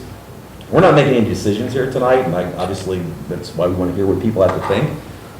We're talking about giving direction to fly a little closer to the topography and start to see a little bit better what these opportunities on the option 4 side look like, because to not to, I think, would be irresponsible. We're not landing the plane tonight. You can always circle the airport and land somewhere else, but I think it would be irresponsible not to fully explore it, because for not a whole lot, potentially for not a whole lot more money, we could get a whole lot more benefit for the community and maybe even for other bodies in this town that we have shared constituencies with. And that's not just a pipe dream. I mean, again, I'll go back to the example of combining our 911 call center with Westmont. Both communities saved 6 figures every single year. I mean, to not think about things like that, and we're just kidding ourselves. But we'll see. So I'm in favor of continuing to explore this, because I think it's worth the investment of resources, and we owe it to the community to be creative, innovative, and do the hard thing, and make the tough analysis, and not just cast this off as, oh, it's a village hall project, and let's put a $10 million Band-Aid in the building and call it a day. That may ultimately be the best solution, Commissioner Olson, but I'm not convinced I have enough information to make that call yet. Can I ask a clarifying question? Commissioner Olson, so were you saying that you might support option 2? Did I misunderstand that? You were saying remodeling or... My general sense is that I've supported option 1. I think if there are specific needs that are demonstrated, specific operational needs, I'm certainly open to consider that as we get closer, but philosophically, more generally, I'm with option 1. Stay within the existing building envelopes. If there's renovation that's needed, I think that's something we should consider as we would get closer to landing, or such as the mayor's analogy is gone. So So Mike, can you answer option 2 when it talks about renovations, remodel? Would those be so that it solved all the operational deficiencies then? Or is that just a conceptual idea of what the cost might be? Obviously, we haven't gone far enough to really have a good sense of what the scope of all that work is, because this is quite preliminary. But when that cost range of 30 to 35 million was established, it was with an anticipation of trying to substantially meet a lot of the operational needs with addition and or remodel. So that's a significant investment, and we're not getting all the gains from option 4. Right. Right. Thank you. And the gap's actually larger. Yes. Yeah, well, one of the things I fully expect us to explore is how to shrink those gaps. But our staff is smart enough to be very conservative in putting things up like this. I do have a question. Sure. Mayor, on option number 4, you talk about the building a new fire station number 1, which means not current station 1 and Ellsworth would go away. Is there any chance that we can add to the finances here, what we think that property would be, what we would get? I mean, we show that we have drug seizure funds, Ogden TIF, existing revenues and financing. We could estimate the value of that asset. We put that in there? Certainly. I mean, it doesn't have to be today or tomorrow, but just Yeah. as we get into this, I mean, is that going to be, maybe that's a place for your microbrewery that... It's not my microbrewery. Not yours, but the ones that call you all the time, maybe because they have the big garage doors. I have no idea. There's got to be a useful life for that in the resale. All right, well, everyone's been very patient, so I'm going to ask the council to sort of take a break from questions and open it up to the audience. It's coming in at 9 o'clock, and I appreciate its patience. But I thought it would be helpful to at least hear the presentation from staff, to hear the views of the EDC, since we specifically asked for those. And it was important to us, and at least hear what what we're all thinking now. This is an ongoing fluid conversation. If the plane analogy hasn't been beat to death already, we're still significantly high up and not anywhere near landing this plane yet, nor is the location of where it will land by any means determined. So this is a process that necessarily needs input and understanding of the community. We've been talking about it for some time, arguably goes back to before the recession, although that was a very different project back then. Sometimes recessions have ways of changing the way you think about things. But we'd like to hear what people think, and it's not just tonight. If you have a comment or question tonight, by all means, we're going to invite you right up here to sit at the dinner table with us. We have to do that because of TV and microphones, so people can hear what is being said, and folks can watch it later. So if you don't mind, come on down to the chair. It's not an interrogation, not the Spanish Inquisition, but we'd like to hear questions, comments. And if you want to mull it over and think about it and send in comments later or come to future meetings, by all means, this is not the one and only opportunity to comment on this. There will be many, many opportunities to do so. Good evening, Mr. Roll. Good evening, Mayor. I'm privileged to be here tonight. I've been to many of the discussions that you referred to back in February, March, so I'm very familiar with what you're talking about. And a little hindsight, I remember when they put up Village Greens here, if I'm saying it properly, the development on Burlington, west or east of Main Street, going over to now the big apartment complex. The village went into real estate development at that time. I think some of you were not on the council at the time. I think Dave Fieldman was just coming in as assistant village manager and so forth. But the village and a taxpayer went into the real estate business. We bought Johnson Printers at a premium price. We bought the building on the corner of Main and Burlington at a premium price. And we got this developer, I can't remember their name, but the village handed it to them at a very reasonable price. And with the supposition that they're going to build all these stores and so forth. And hindsight and history tells me that, as you alluded to, the market for these apartments and condominiums went flat. And it was a long time that the village had a projected revenue source of 18% on the money that the village put forward for the subsidization of this development. And as you know, we've compromised in lots of businesses and so forth just to get businesses in that corridor. So the village at that time went into the real estate business. We owned a lot of property downtown. And we sort of gave it away to developers. Taxpayers subsidized the developer on the supposition we're going to make all this revenue. This plan 4 here sort of just brings back these memories to my knowledge. We're taking a piece of property there that doesn't have any commercial property value to a developer because he has to fix it before he can use it. And to get the taxpayer as his partner is a sweetheart deal for a developer. He wants to be partners with the village of Downers Grove.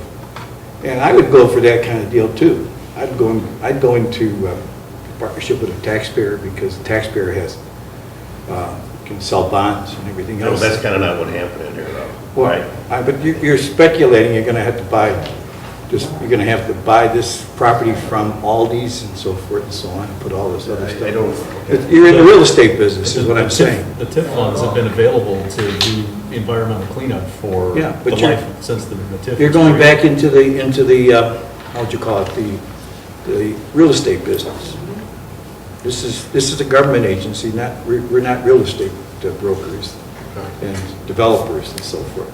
It's a fine point, but the other point I wanted to make to you is, Commissioner mentioned it earlier, that the need for infrastructure is changing as we speak. When I first saw a computer, it was a big thing like this. Now Apple's going to be able to do all your stuff like this on your phone. Dick Tracy, some things never change. That's right, and it's right there. Police department may just talk. They won't have to have this unit in there, take the passenger seat up. They may just talk into their phone on their wrist, and all this good stuff. And same thing with the standardization and consolidation. In tonight's agenda, it was the fact that we're combining resources with the Park District and this agency and that. And so this is coming. And so when you build a new building, it's anticipation you're going to have this need and greater needs, but it may not be true. So that's the other point. And the third point I wanted to make, I don't want to speak all night, but it's in 2011, the council at the time, under the leadership of Mayor Sandak, put forward a referendum on the ballot regarding term limits. And of course, term limits, it doesn't have a financial impact, but it does because it can sort of change the composure of the council. Mm-hmm. And if you're going to go to four different proposals here, you come down to proposal 4. I think it would be purposeful to go to the taxpayer to a referendum, say this is what we're going to do, and get the majority of the people, give them the chance to speak, because people like me, I'm only a handful, and these people in this room are representative of the community, but they're still a handful. And when we go have a general election, sometimes you have the possibility of 30 or 40,000 voters. You might get 5,000 or 6,000. So that's all I want to bring to your attention. And I thank you for listening to my comments. Okay, thanks, Bill.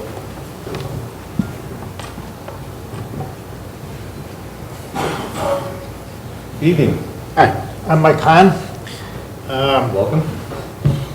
If I was going to plan a community, why not put the village hall in the center of town Why not put the library in the center of town and the post office in the center of town? How many towns across the whole United States have a village square? It's in the center of town. If I lived on the south side of town, I don't want to go all the way up there. That's absurd. I'm not following you. What's absurd? Putting a village hall in the middle of downtown? No, putting it all the way up there. Village hall's not moving. Well, the police department or whatever it is. Police department, not village hall. Okay, I wasn't sure what you were Okay. saying. Why move this? Why move this? What's wrong with this building? I don't see anything wrong with it. Maybe the police department needs a little bit of an expansion, but you're throwing gasoline on a fire. I see 4 is absurd. 3 is almost as absurd. 2, I could work with. But it That's could be more $27 million. money. Could be more money than option 4. Well, then stick with 1. Okay. Thank you, Mr. Hahn.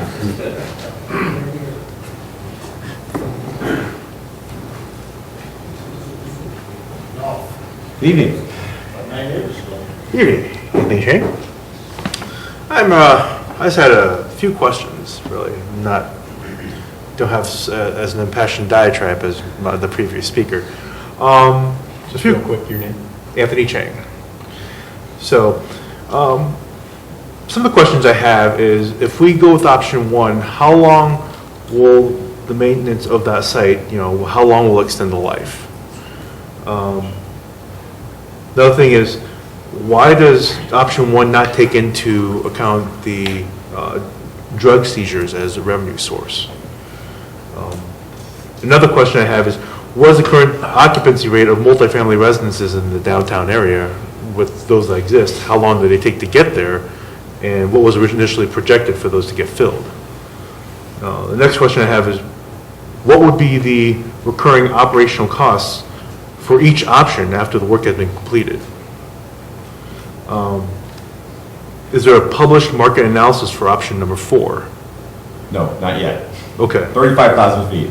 Okay. Nowhere near that. Maybe if we get to 30,000. But if I can just interrupt you for a second, this is good because one of the things that we've talked about doing is coming up with FAQs, frequently asked questions. And some of them, obviously, the published market for something hasn't even been designed yet, and we can't do that. But if we continue to fly on this route, this is very helpful because I imagine other people will ask similar questions. So it's a good thing everything's being recorded that you're saying, because all this will help go into FAQs if we get there, so that others that have similar questions can benefit from your having asked them tonight. Okay. What is the break-even point for option 4 from the property tax perspective? How long will it take to acquire that break-even point? And what is the likelihood of us reaching that point?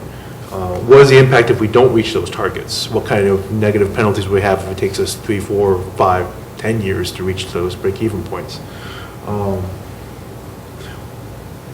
Is option 1 consider converting part of the village hall to meet the space needs of the police department? Another comment is, if TIF is for blight removal in order to spur on private investment, why are we spending tax dollars for TIF to spend on a public building that in itself does not generate revenue? So there's some questions I have, and I'm not, I guess, at the volume of questions I don't expect an answer at this immediate point in time, obviously, but something that I'm very curious about. All good questions. And if you have any of those answers already, that's great. If not, maybe we'll post them online and go on an FAQ. And a number of the questions you asked would be best asked and answered at different points along the journey. So depending on where this goes, when we get to those points, we'll be able to answer them. Clearly, some of them, they're all good questions, but clearly some of them not able to answer now until we actually explore it further, which is what I think I'm hearing most people are interested in doing.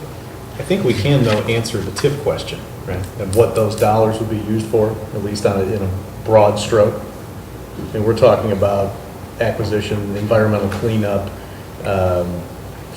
other infrastructure needs that would be used, whether it was a completely private development or if it was a public development, such as a police department and things like that. important to clarify that for everyone. Correct. Correct.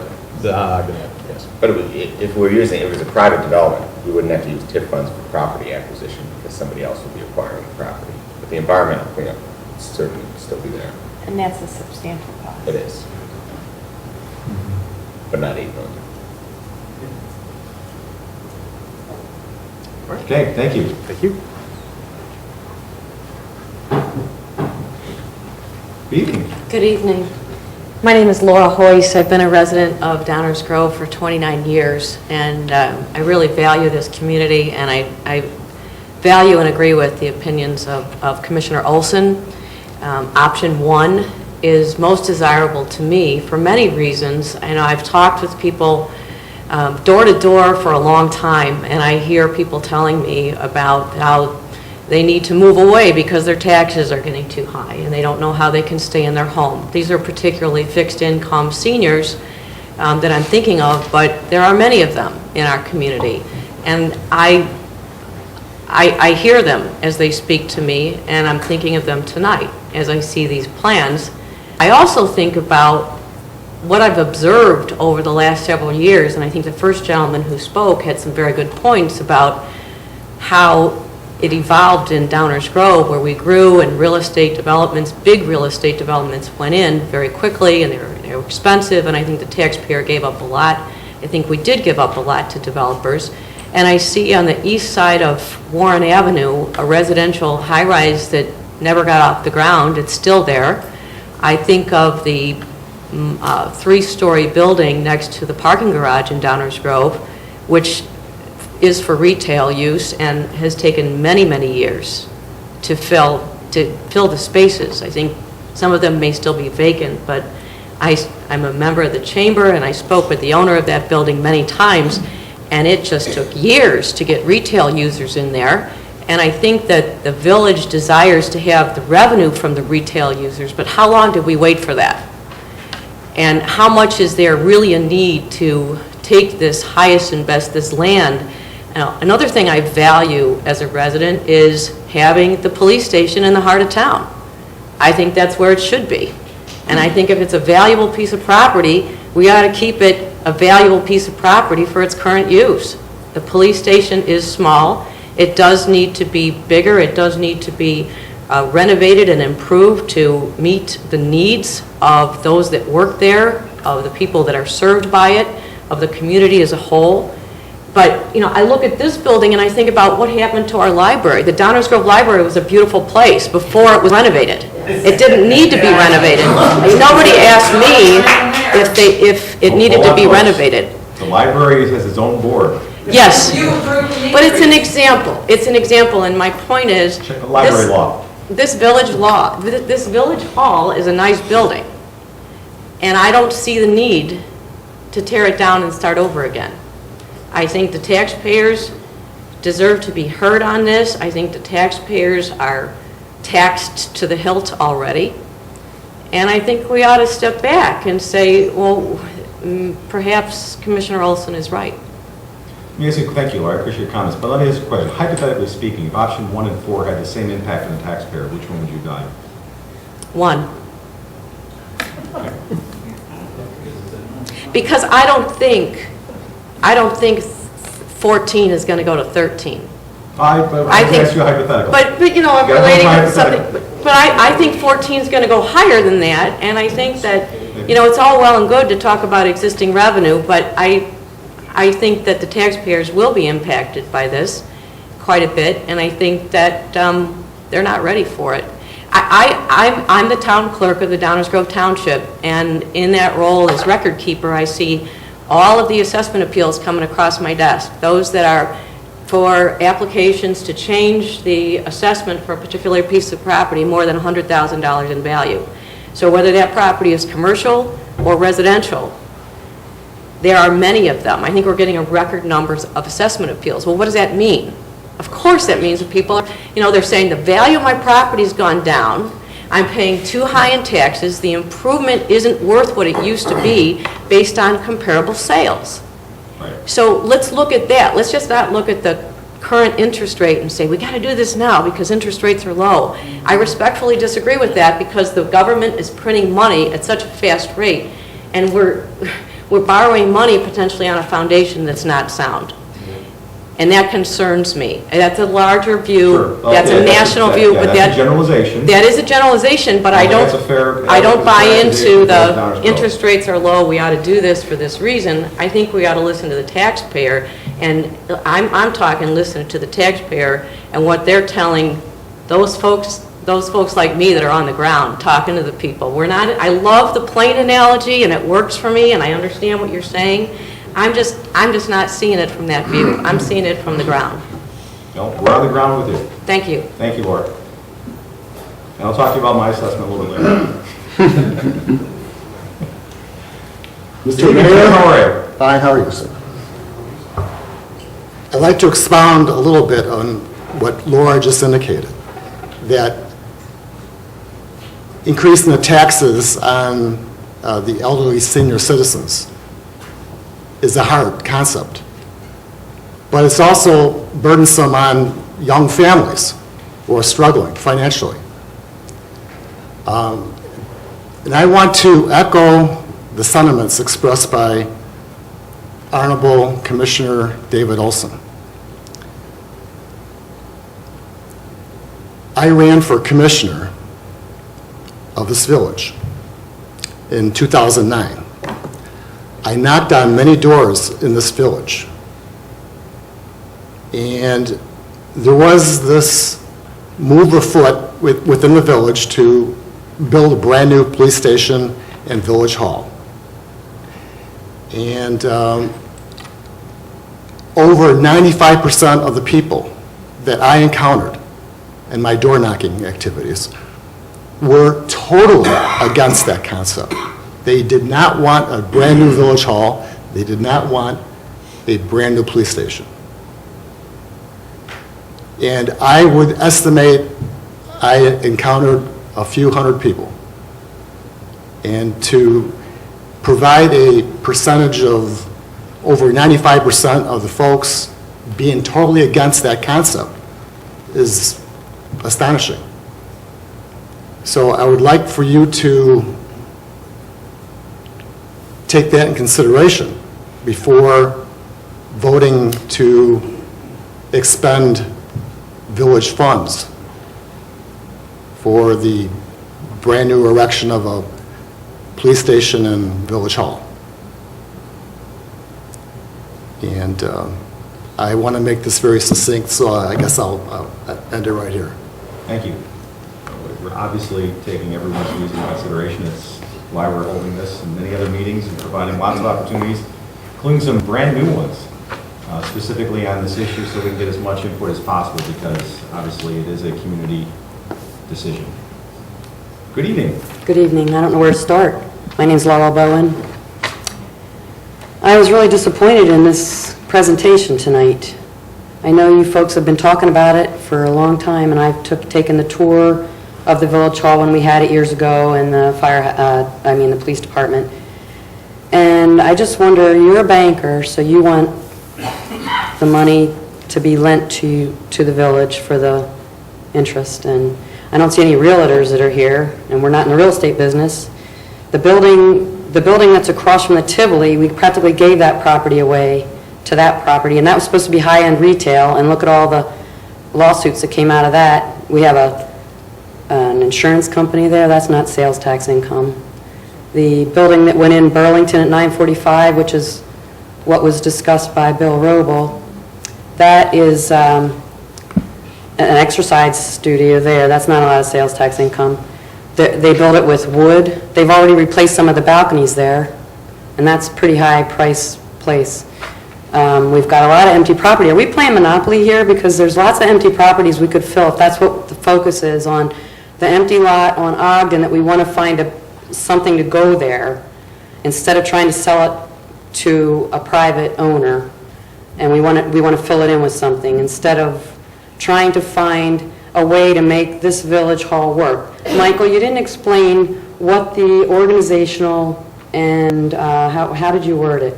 Functional and organizational issues. You never divulged what those things were that makes this village hall inappropriate for us to use any further. What kind of things can't we use this village hall for anymore? I'm not sure what. I took those words down. You told me that this village was no longer workable because of functional and organizational issues. I think that was directed towards the police department. I don't know what that means. I think he gave it. Well, it's just two words. It doesn't, if you give us some information so we understand what that means. We can elaborate on that. Well, this is the first meeting you've had with the public? No, there's actually a great deal of information on the website. Well, not everybody's on the website. I understand that. We try to make it. And if you want us to be on TV now, not everybody's got cable either. And sometimes some of us want to see things and discuss it and get responses. If you're looking at $22 million, which is the low side, because I remember the parking deck, we were told 9 million, that ended up being over 20. So we can't guarantee that this is what, these are a lot of red lines here.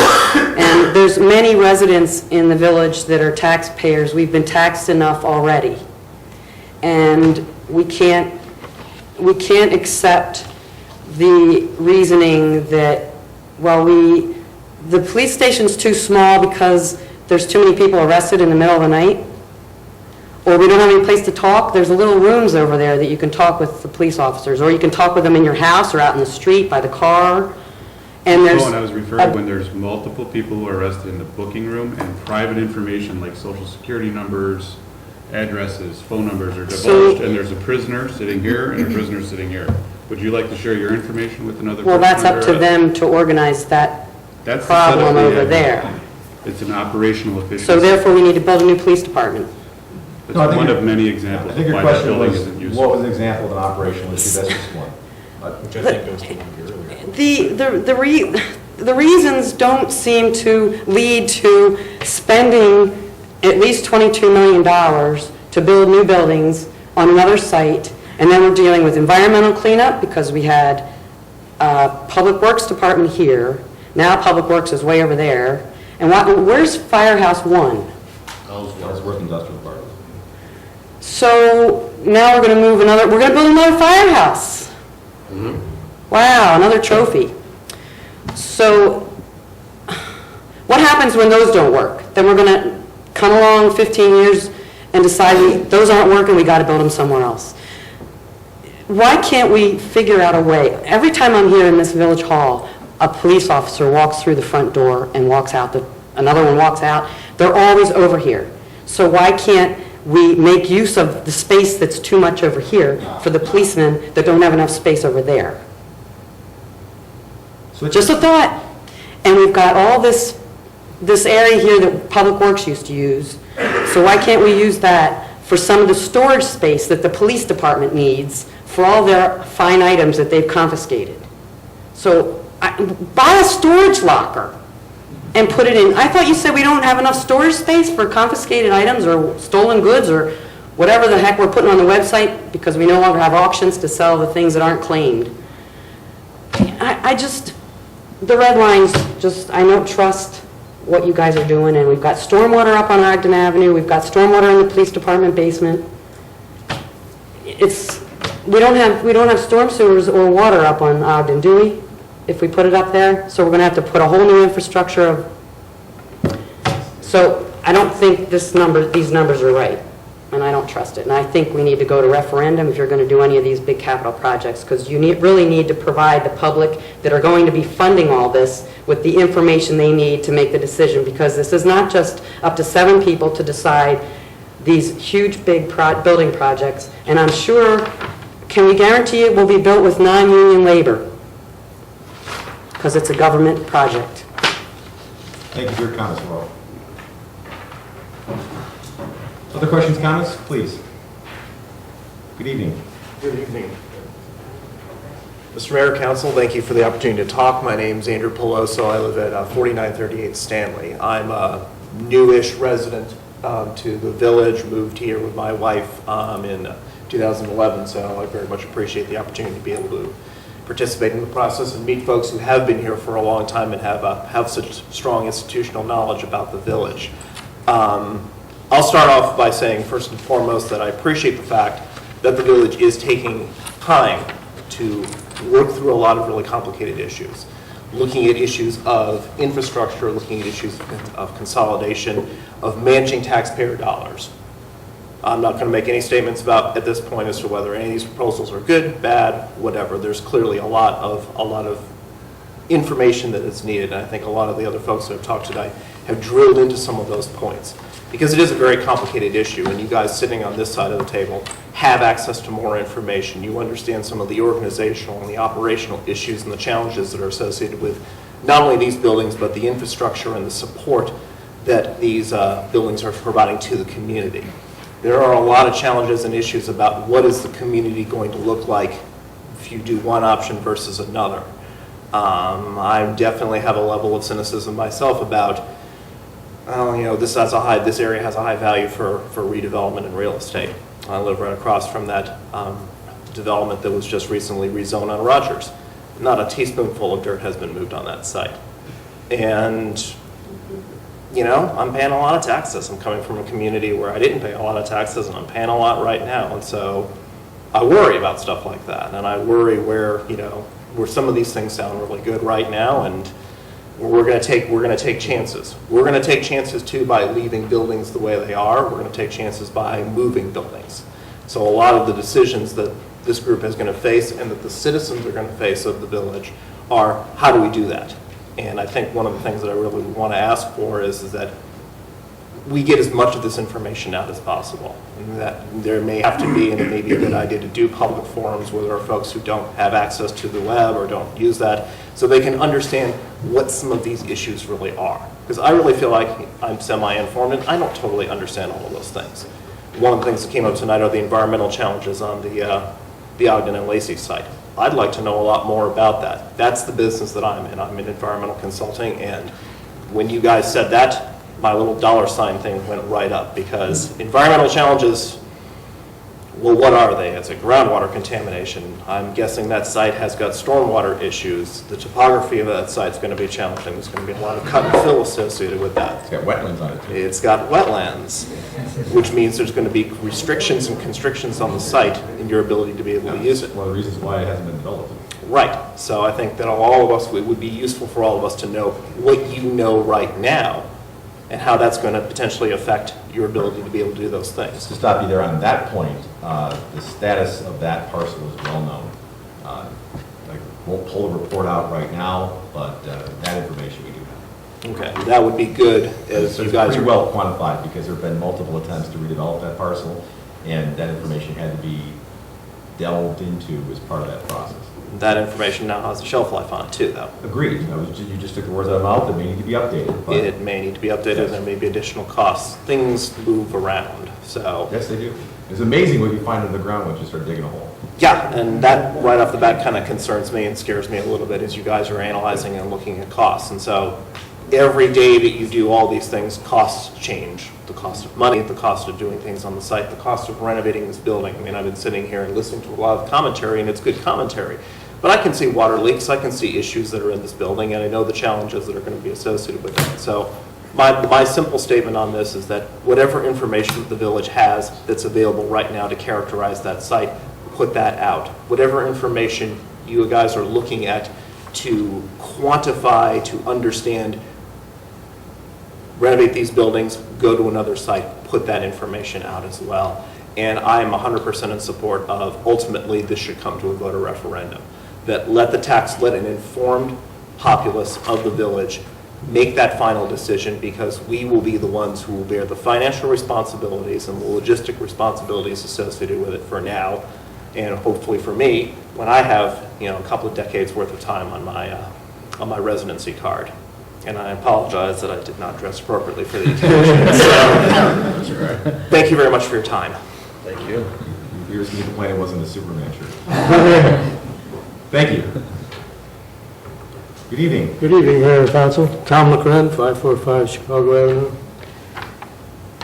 I remember the last meeting we had on this, and what we did to staff was, we had 4 options, and you guys told them to further expand on 3 and 4. 1 and 2 were ignored. what are you going to recommend this evening that staff do moving forward? Flies down to a level of greater detail on number 4 is what I'm hearing from most people. In other words, get some more information to be able to answer some of the questions that are coming out, both from the council as well as from residents, in terms of what would 4 actually look So the like. 4 is the one you're going forward with? Well, we want them, I think that's the one that probably requires the most analysis. That's the hardest one. That's the one that requires the most creativity. It's the most innovative one. It's the one that is, it's like electricity. Until you understand it, it's pretty scary. But once you understand it, you know what? It's a pretty useful thing. So I think it's a question of what the direction would be is to further explore that option, try to find out what the dollars really mean, look at the revenue sources, look at some more of the, take it further so we can have a more informed, to the last gentleman's comment, discussion about what all that actually means and what the benefits really are, with a little bit more certainty. There's no certainty in anything, but with more certainty. You're assuming that there'd be benefit. What if they come back with 4 and more detail and you don't like it? Now what do we do? We don't like it. So then we go back to 3, or we say, okay, let's go to the drawing board and do this all over again? Or? If we have to. Just so, yeah. And I have one quick question for Mike. Did the estimated costs change from last meeting to this? I went looking for my thing from last meeting and I couldn't find it. I'd have to look to see exactly, but I think generally the cost estimates have remained relatively similar. Relatively the same? Yeah, even though we have it's more different in that the presentation is different in that it's broken out into phases here because Yeah, really we didn't it have is. phases with the last time. Yeah, so we've tried to simplify it in some respects because to show that each phase does operate somewhat independently. All right, thank you. Thank you. Get a nice long list of FAQs.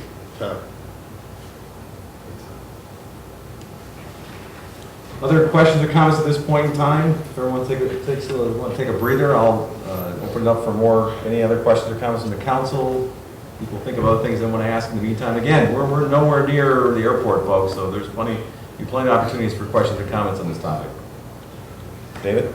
Mayor, I just want to say, first I want to say thank you to all the residents who are both here to get better informed on the topic and those that spoke and shared their thoughts or questions or concerns.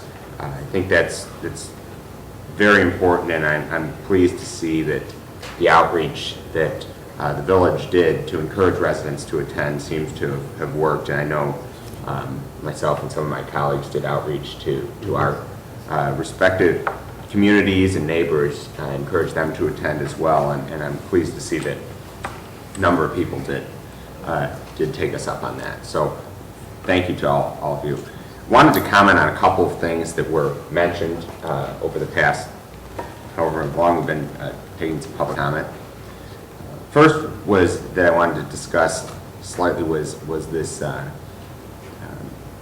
the idea of the Ogden Avenue TIF fund usage. From the very beginning of this, I've been concerned about the idea of using TIF funds for things like land acquisition, especially land acquisition for public buildings. I personally believe that TIF is best directed for specific commercial development that is going to increase sales tax. I mean, TIF money effectively is money that's not going to our schools, money that's not going to the other governmental bodies. And, I know that, for example, District 99 has a facility within this TIF and would certainly have liked to gather money from this TIF if they could have to improve their facility that's located in this TIF. But I'm certain that they would have liked that opportunity, but out of respect, and I don't know if they communicated that directly or if they came to the village and asked specifically, but TIF money is used for commercial, and I think it should be exclusively designated for commercial use. So I'm concerned about using the fund balance of the TIF as part of the funding source of option 4 in this project. So that's one of my concerns. It continues to remain. Second thing I just wanted to comment on was the discussion of the previous plans for village halls and police station. I think there was a 2007 plan that was created, and there was a lot of work done at that time that was then put on hold because of the recession and the tough economic climate. There's been some comments here that throughout that time we sort of right-sized the organization, and I agree with those comments. I think that the reduction in staff and to a more lean and productive staff and the excellent work that they have done, and our leadership team and our individual village staff is really remarkable.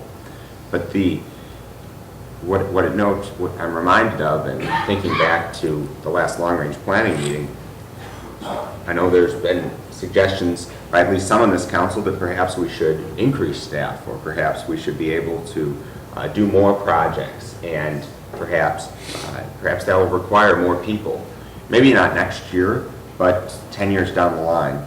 And so the idea to me that I'm immediately seeing that is somewhat concerning is there's been some discussion that, well, we need to right-size this village hall and decrease the size of it and become smaller. Well, in the 2007 plan, we said we actually needed to make a bigger village hall. 2007 to 2014 is not that long of a time. And so in 2020... iPhones weren't around then. That's very true. Yeah. iPhones weren't around. It's not that long of a time, but there's been a lot of technological change. And so in the period in the next to 2021, I think there's a possibility of a lot of change perhaps in the needs of the community, perhaps the technology, those things. So to me, the idea that we need something new right now is something that concerns me. And from a personal perspective, the first project I ever took on in my job, back when I was an intern, was moving our facility from Naperville or Warrenville to Chicago. We moved our offices, and it was a major project. And a brand new, beautiful office that we have in Chicago. And the funny thing about it is, we've only been there 4 years, but the challenges for that facility and things that have changed are already significant. We don't have enough meeting space. We didn't think that so much business could be conducted without using a desk, without using more in a conference room rather than individually. So, the ways we've worked has changed, and that's only over 4 years.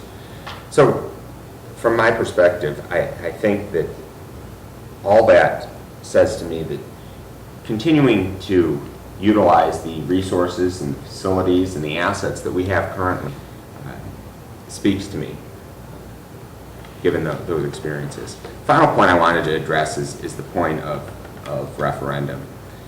I think that some said, oh, well, you can't do this without referendum. Well, technically, under home rule powers and the various parts, this village council can. It can do. The question is whether it should undertake a project of this magnitude without engaging the community fully in a referendum process. I don't know what that process would look like. It's really these discussions tonight have really got me thinking about that, but it's something that I'd be interested in. I think that hearing the electorate and hearing the residents of this community speak is something that I value a great deal, and I know that I can have I can have a lot of conversations with neighbors and friends and try to inform them, but that's only going to reach a small segment, and each of us can only reach a small segment. I think that a magnitude of a project like this, that's something that we should think about and consider. It's not something that I previously discussed in other comments, so I did want to raise that before we concluded. So, just some additional comments and thoughts that came to mind during the public comment. And again, thanks to all the residents that are here, both to share their views and to get more informed on this project. It's I know it takes a lot to spend 2.5 hours on Tuesday night. David, where's your threshold for governing by referendum? Is there a price tag? Is it 10 million? Is it 14, 18, 0, 4? We often make decisions at this village council in the $1 million mark. Come on up here. Almost weekly. Our roadway infrastructure plan, our sidewalk plan, over time, they all add up to big numbers. My perspective on referendum is there are some important aspects of government that can be used as a referendum, but in this case, we were all elected to be here tonight. Our door is always open, our phones are always on, our email is always there. I don't know, I tried to count, I think this is maybe the third or fourth actual meeting on this topic alone, let alone all the long-range financial planning meetings, the budget meetings, the meetings in 2007 until today. And yeah, the world has changed between 2007 and 2014. I'd like to think that this organization, I don't like to think, I know this organization has changed and adapted to a recession. It's adapted to different calls for service. And I do know that this staff and the people that we have here on the professional staff will right-size the new village hall. Is it by 1 or 2 more people up or down? Yeah, it will be built the right way. We have so many other municipalities, buildings, office buildings to look at to make sure that we have what we want as an organization going forward.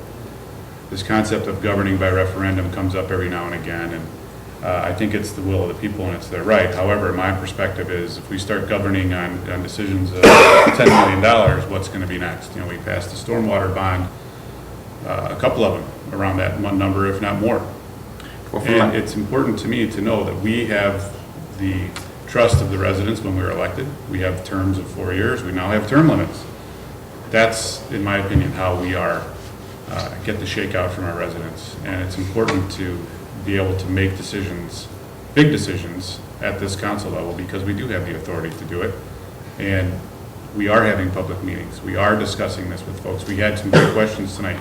We will follow up and get that information out. That's the way we do it in Downers Grove. We easily could have had a couple of executive session meetings. We could have had a couple of other regular council workshop meetings. Okay, go, option 4, do it. Come back in a couple of months. Here's the plan. Yay or nay? And if 4 people say yes, not all 7, 4, we're done.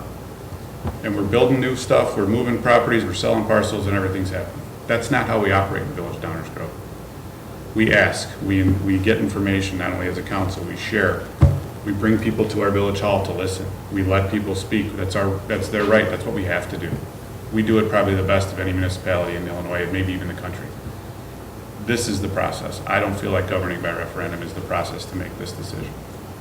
To respond to your question about threshold, first I want to say that I do agree that the process that we're engaging in is a good one. The engagement of our residents throughout these meetings and through website, through our social media efforts, and through the videos that our staff very creatively put together. I think these are all excellent ways that we're bringing residents into this conversation, and that I certainly appreciate and agree. In regard to your original question about at what level do you put something to referendum? In my opinion, I don't think there's a specific level. I don't think that necessarily saying, oh, well, if we're going to spend $10 million or more, we have to go to a referendum. I don't think that's the way to govern. I think that, to me, a scale project of this magnitude that is significantly changing our community and significantly changing where and how we might provide services, I think that's something that voters should have a chance to speak on. I think that this process is excellent. Whether that perhaps maybe an advisory referendum and it's just another piece of data and another way that we engage people. Because we can do all the social media that we'd like, and we can talk, I can send out an email, or I can make a phone call to 50 people. But getting it in front of residents through the referendum process, I think it adds a level of seriousness, adds a level of engagement that we might not otherwise see through this process. And so I think that given the scale and magnitude of the decisions that we're talking about, I think that that is an appropriate way to engage the public. I mean, to me, so it's not about threshold number necessarily, it's more about the scale. And to me, you know, what I'm not advocating for necessarily is some binding referendum that, oh, well, if we put forward this, if it passes, we're going to go forward, and if it fails, we're not going to go forward. But using that as a way to engage residents and to really hear from them directly. That's actually the problem I have. And let's not go too far off of the topic here and getting into governing philosophy, but once you start going to referendum, you actually minimize your ability to engage the public. Because if I remember correctly, certain referendums, you can't then, as the body, get involved in promoting information to people. We have, I think, much more flexibility and ability to engage residents like the way we are now than we would be under that situation. So if the goal of a referendum is to educate people, it's a poor substitute for what we're doing now.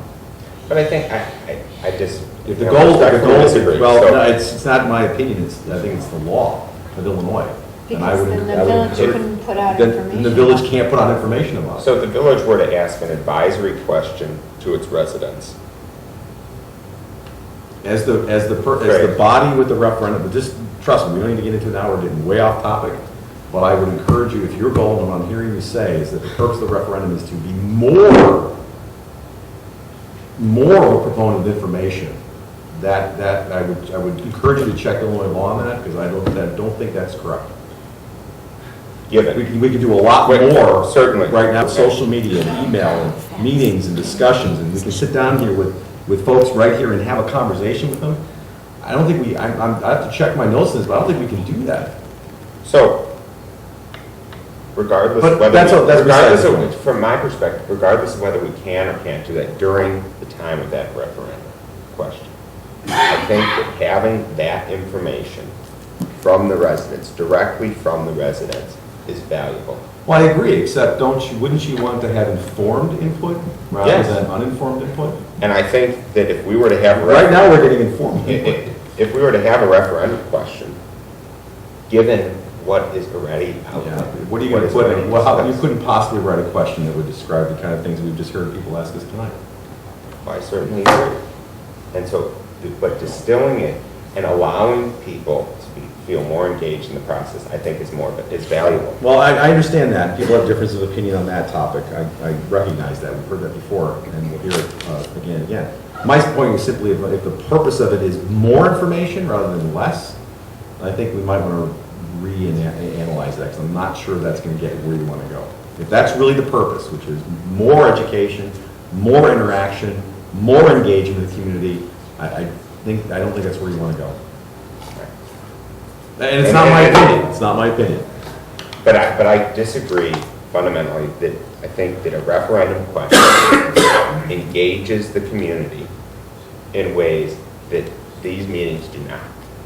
And it not necessarily engaging, but engaging residents to talk to one another, to communicate. Well, but you got to be able to give them the information about the subject. I've heard people. The information is out there.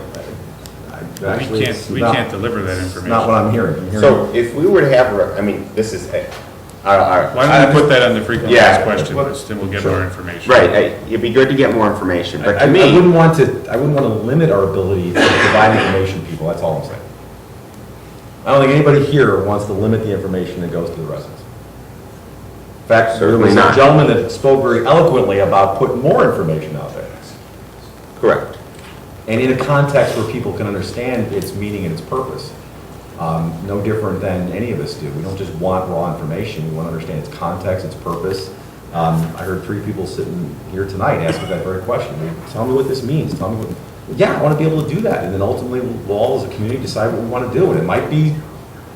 Who knows what it's going to be yet. But I think we're all very much embracing goal of being able to engage as much as possible, provide as much information, and anything that would limit that, I think we ought to be very careful about pursuing. And I think that multiple processes allow feedback from different sources in different ways. But I'm just, I don't recall specifically, I'm just pointing something out, be careful what you ask for, you might actually achieve the opposite result of what I hear you calling for very passionately. Right.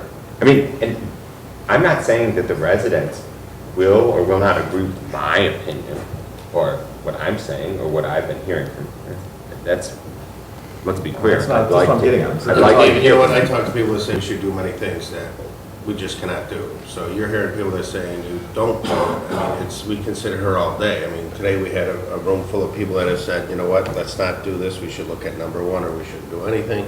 Maybe next week, or when we have a coffee, we'll have people over and say, you know what, I watched you on TV, I read about you in the paper, I saw you on a blog, or however people communicate or receive information. Could be the complete opposite of what today's room was.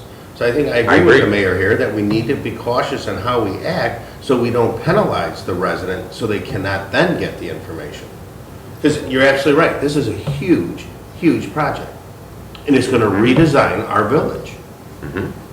Those are all true facts. I just caution you that we don't start penalizing without really knowing we're doing it to ourselves. And I don't mean us seven, I mean the whole community.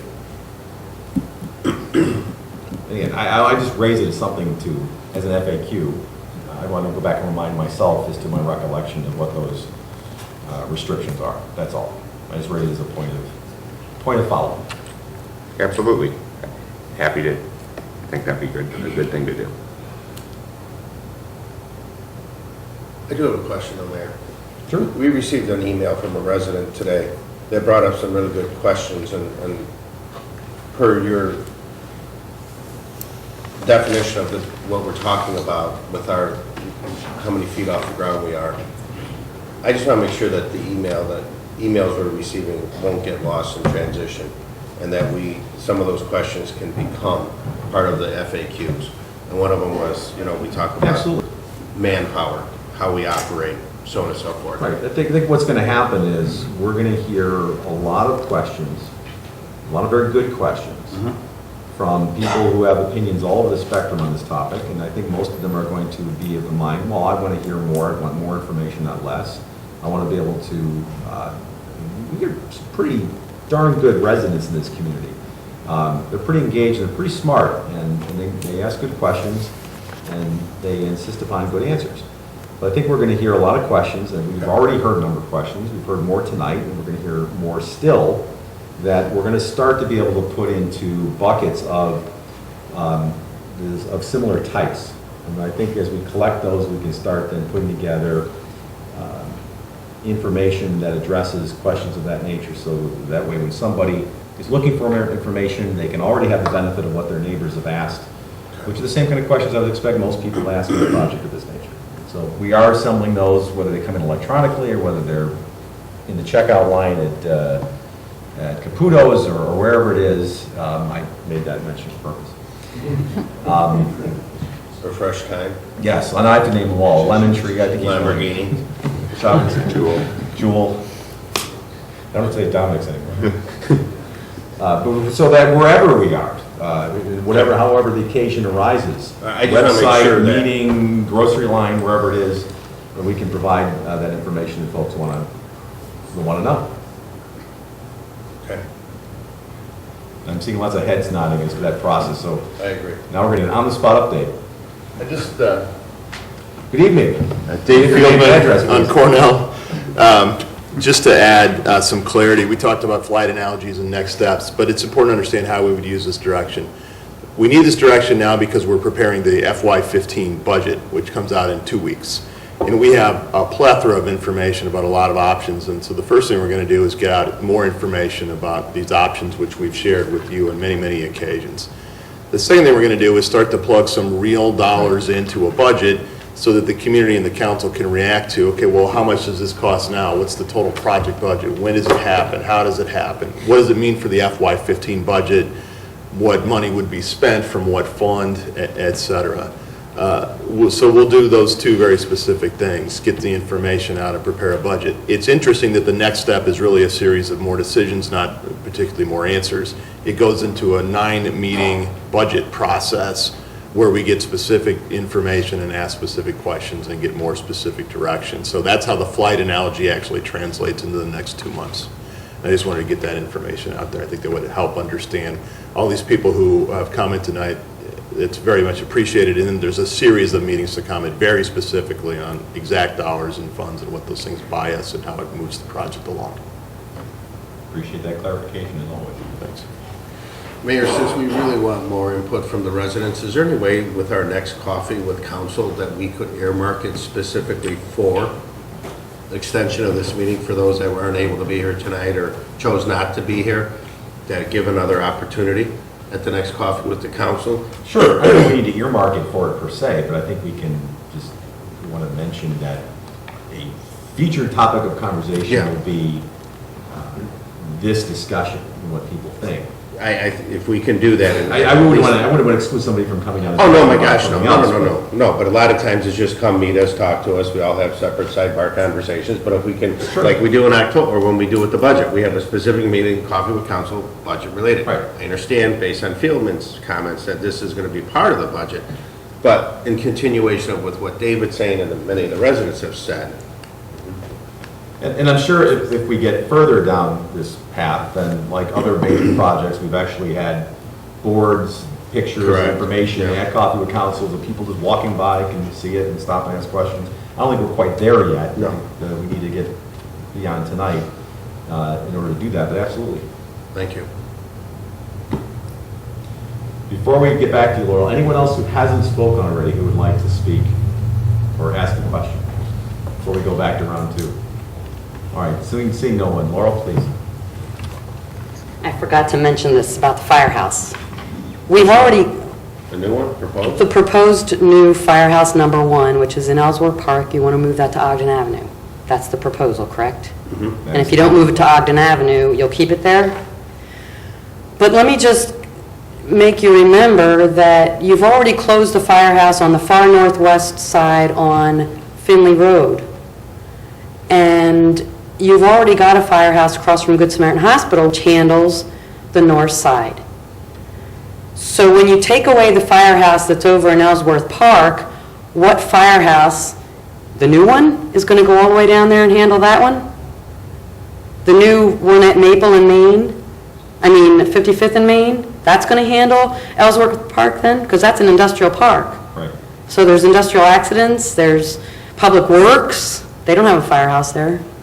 So you're taking all the firehouse coverage on that corner of our village and taking it away and putting it up where the one at Good Samaritan Hospital can handle. Are you short on fires? Are there a lot of fires up there that you need to handle, that you need to put another one up there? No, that's a very good FAQ, and it goes directly to the point about improved response time, and so we'll have the information on that point to you, but the short answer is it's actually improved response time from that location. The proximity to the Belmont Underpass helps. I'm still not clear on your answer. The proposed location would actually result in improved response time. To which area? To Northwest. a broader area to serve more people. So what happens to the Walnut area, where the Ellsworth Park is? It's still served adequately, if not better, but again, without getting into the details on that, that's Okay, well then you could always have the 100-year problem, where you have a lot of fires or some emergency that, it God just... forbid there's 100-year fires. And the other thing, I wanted to thank you, because tonight's the first night that I got up at the podium and the microphone didn't fall off. So this is, no, not this one, the podium. This is not a podium. Sorry. See, our whole thing is broken, we gotta fix it. Okay. Thank you, you're smart tonight, that's my whole point. $10 million microphone there. That's my whole point. The maintenance. We've lived in our house for 26 years. Do you know the last time that road was paved was 27 years ago? And it took me that long for the podium to be fixed here in Village Hall. So, And the HVAC is perfect in here, it's actually too cold, so we could minimize the use of it. But that's my point. You're complaining about the maintenance problems here, and so we gotta think about, the cause of the problem is maybe we weren't concentrating on maintenance, and maybe we need to focus more on maintenance rather than building new things. Because if we keep building new things and don't concentrate on maintenance, we're still gonna have the same problem 25 years from now. So maybe we need to focus on different areas. Thank you. Commissioner Barnett's only been saying that to anyone who'll listen for I gotta pedal home. 5 years now. Good night. Any other questions or comments? Any last words of wisdom from any members of the council? Staff has adequate direction to move on and prepare the budget for 2015. That's what I heard. I'm seeing On a the further. partnership, Mayor, with 58, do we need anything further with that? I think staff also has direction to put together what's necessary in order to